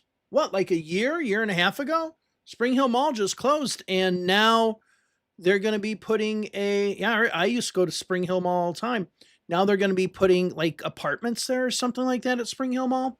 But yeah, that's closed now. Oh, it's getting a little closer. Okay, now what's going on? That seems like, what is that? See, now that's sus as shit. Because how did we still have nothing from the state? I wonder if they had these numbers inverted before. But that's under 70%. That's good. Yeah, so please fill me in on the Republicans and doing other live streams or whatever. If they're losing their stuff, please let me know.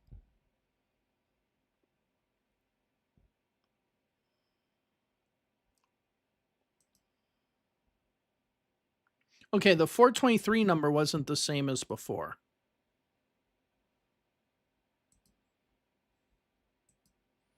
Yeah, so they must have had some sort of. I didn't think so. Okay, so it wasn't inverted. It's totally new. Where and that's the question. Where did those other numbers come from?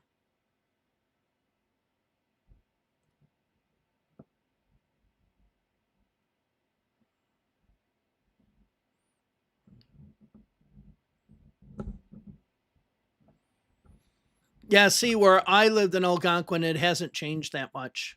Because it was off of Sandbloom Road, and all that area got developed in the 80s. And most of like Algonquin now is considered over by Randall Road and stuff like that. Yeah, even past 31 because Spring Hill Mall's on 31. When you tell people Chicago or even Carpentersville, well, maybe not Carpentersville, but we lived on the east side of Fox River, which would be near the high school. You take that, what was that, Williams Road down. I remember that flooding all the time. Okay, now it's back up to 70. God, with 76% report. So what it must be happening is the counties are probably getting all of their numbers in and then just reporting them. So Calhoun County has not come in. Pocahontas County has come in. Sac County has come in. Webster County has come in. Now, I guess the question is,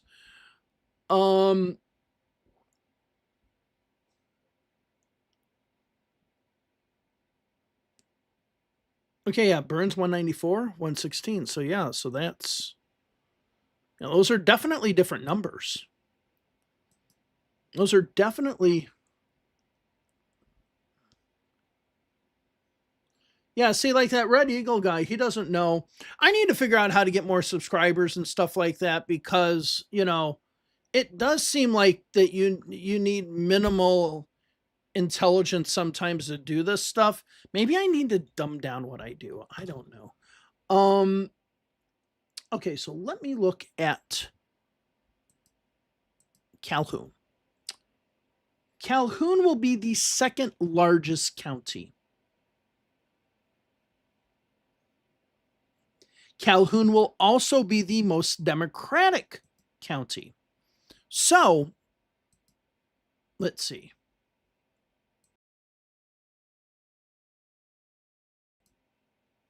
Okay. I mean, yeah, of course she's going to win. We know that. We knew she was going to win, but I just want to see if she's under that 70. She's under that 70. That's a big one.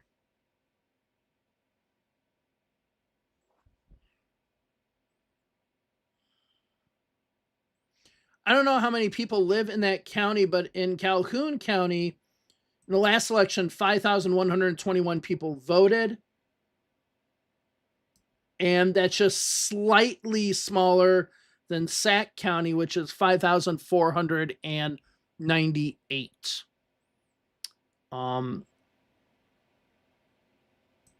But yeah, this looks like a good night for Democrats. Well, I'm going to go ahead and end it here. We'll see what happens here. Like I said, now it's 9:16 and the grocery store is calling me. Might have to go early in the morning. Not looking forward to doing that, but yeah. Okay. So I'll stay on for like a few more minutes, see if anybody has anything to put in the chat at all. Even though I like talking about now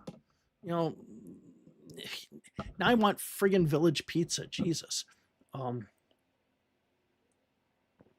Want some pizza. Of course, that's how I gained all this. It's being an expert on pizza.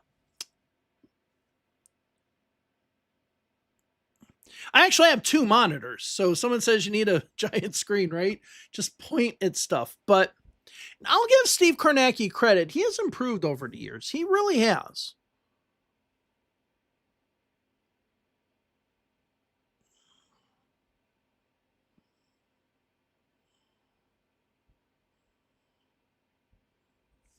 Thank you for all the nice words. Thank you very much. Appreciate it.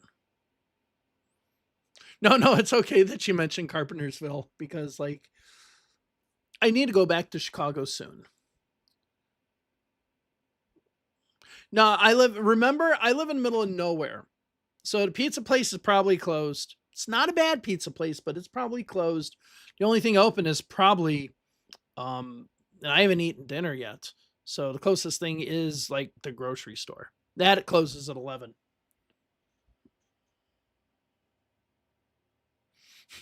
Now that is okay. So that might be the most random question that I've seen.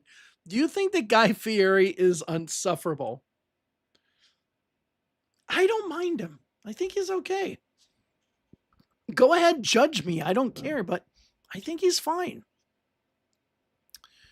Okay, yeah, we're not having much of a change here. So we're just going to have to wait for that last county to come in. But, this wasn't a district that Democrats were expected to win, but keep it under 70% would have been a good result. So yeah. Okay, back on the topic. Have you seen the Substack talking about disappearing votes from 2024 from Burke County? Someone needs some. It's just like, this is what I hate. Okay, let me go off on a rant here. This is what I hate with the Democrats now.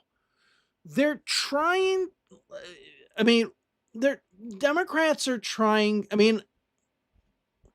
I assume you're talking about that. Here, wait, let me see what.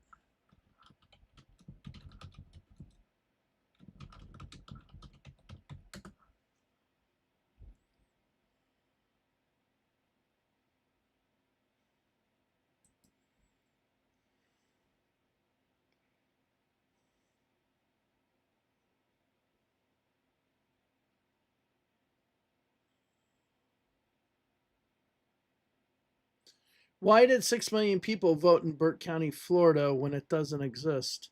It looks like it's just somebody, it was like some coverage. Well, it looks like it was the Hill coverage, maybe, right? Or something. I don't know. Or no, it was Sager and Crystal mentioned something or whatever. Doesn't matter. This is not from the state of go to the state of Florida. Do they have it on their data? No. This is what I'm tired of. Let me just fucking rant here, okay? This is what I'm goddamn tired of. And this is why I do what I do. And why I want to keep it real.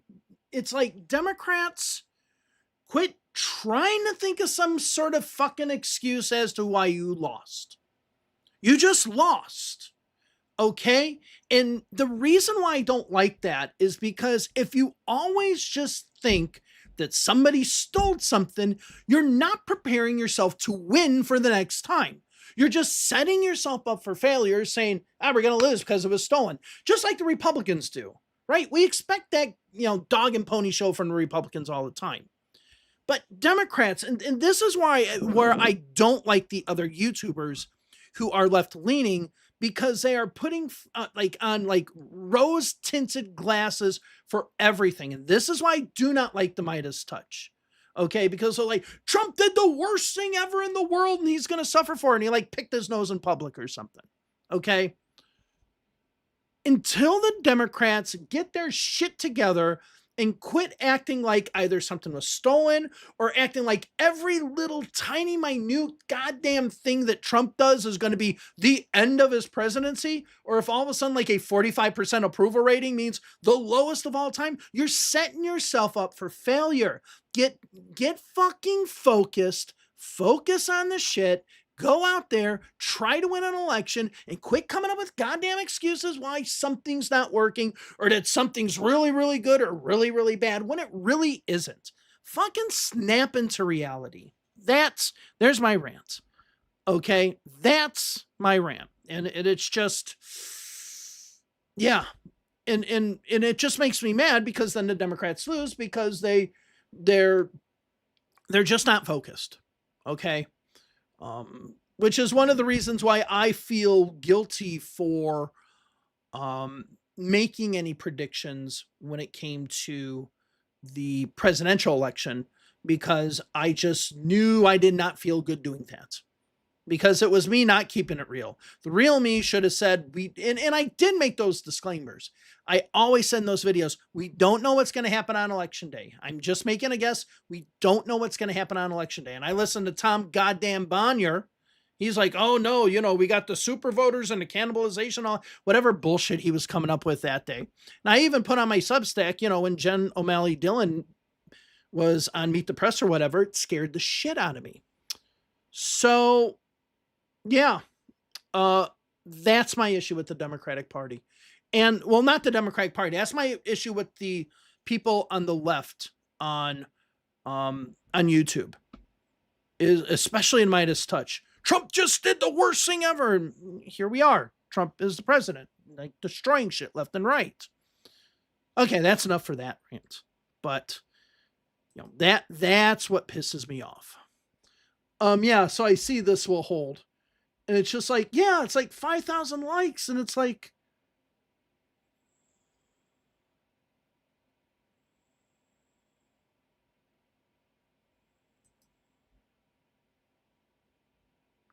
I mean, okay.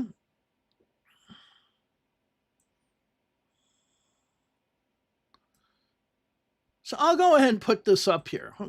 God, fucking people. I'll just put this up here.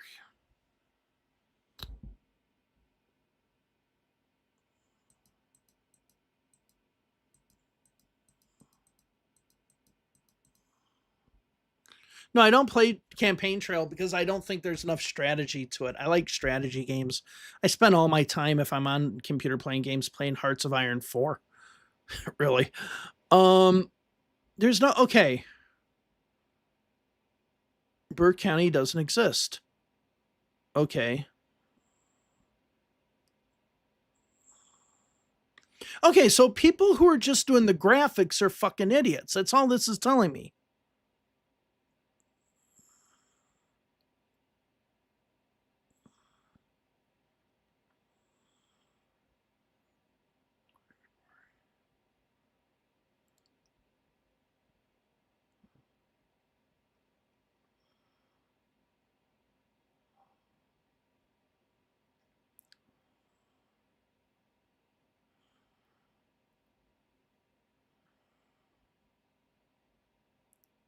Okay, so yeah.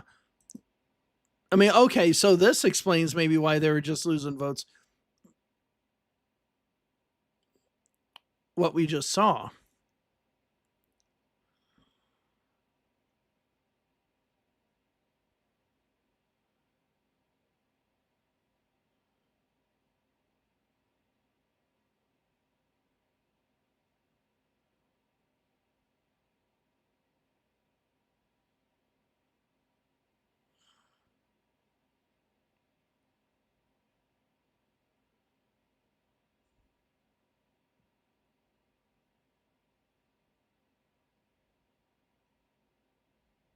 Okay.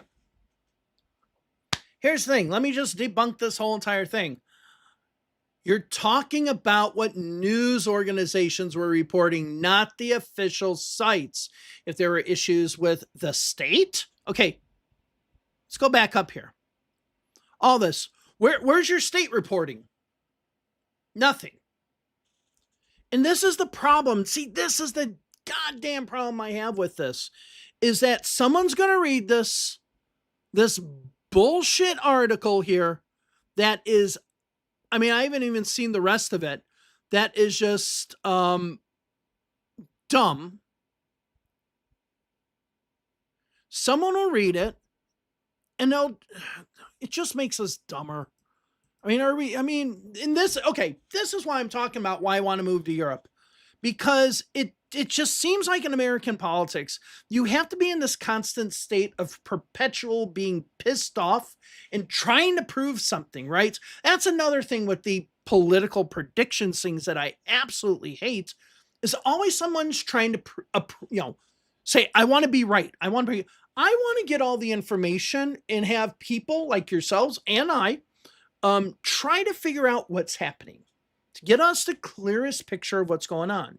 But there's such this like stupidness of people wanting to be right and wrong. Oh, I was right about the election. I was right. They were wrong about the election. Again, this goes back to if somebody says Trump was going to win 500 electoral votes, but then I say, oh, Kamala Harris will win by 1. They look at, oh, that person that said Trump was going to win by 500 was the more accurate person because they got the right person. There's this dumbing down of politics. And I mean, I hate to say this, I shouldn't say it, but I hate to say it. It's things like YouTube. It's things like the internet that have done it. And I've even said this before. I even wrote about it in my Substack as to why I don't want to work in politics anymore. Because when I started working in politics in 1991, my first year in politics, you actually had to get out of the seat. You had to get into the car. You had to drive to the meeting, which was, Democratic Executive Committee meeting, sit there for an hour and a half through a meeting, going through the motions and all that. You had to get involved. You actually had to get up, get involved and do stuff.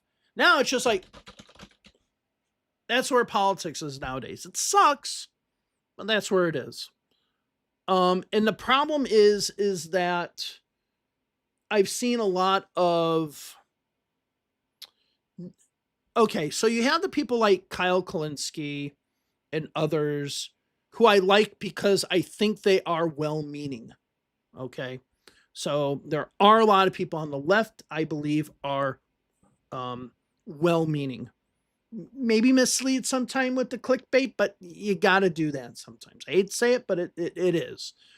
But then there are people, like I said, I think the Midas Touch is one of them, who constantly are doing misleading stuff as far as elections and numbers and polling data and all that. About the other stuff that Donald Trump is doing that is wrong and all that, no, they're right with that. They're fine. I'm talking about being hyperbolic about how something's going to destroy somebody's presidency. And they have a large following.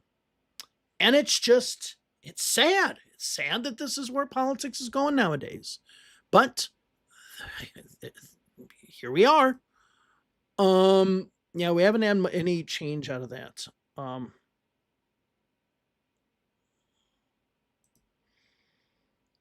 So with my rant, let's see if anybody telling me I'm full of shit here.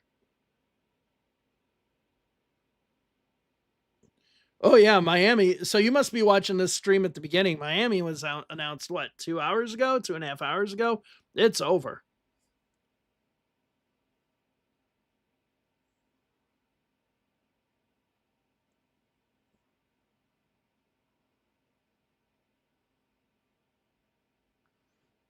I like Legal Eagle. Kamala didn't have enough time to campaign. No, she had enough time to campaign. You have a 24-hour news cycle where everyone's connected to the internet. She had enough time to campaign. She lost it the second that Trump said they're eating the dogs. It sounds weird, but their message went from helping Americans, talking about affordability and other things like that, to all of a sudden making it about Trump. Once the Harris campaign made it about Trump, they lost it because they didn't stand for anything. So I think they did have more than enough time to campaign.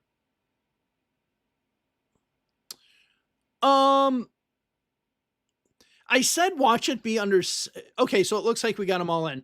I said see if it gets under 70 or not. Now remember, if I said it's going to be under 70, that's like a really good night. This isn't bad. Okay, so it's not bad. Okay, so we are done for tonight. So yeah, so we're going ahead and end for today. The next live stream might not be until next year when it comes to the Tennessee 9th Senate District. That's what we're going to be watching next. Hopefully I'm going to be making some videos over the next few days. If you're not on my history channel, go over to my history channel, check it out. Election history. My Dean video drops tomorrow. Unless you're a member of my Patreon or you're a member of the channel over there, you get access to it now. So I do about like 45 minutes to 1 hour videos on specific things about election history. I love doing that. So, with that being the case, thank you all very much. I will see you maybe next year, maybe next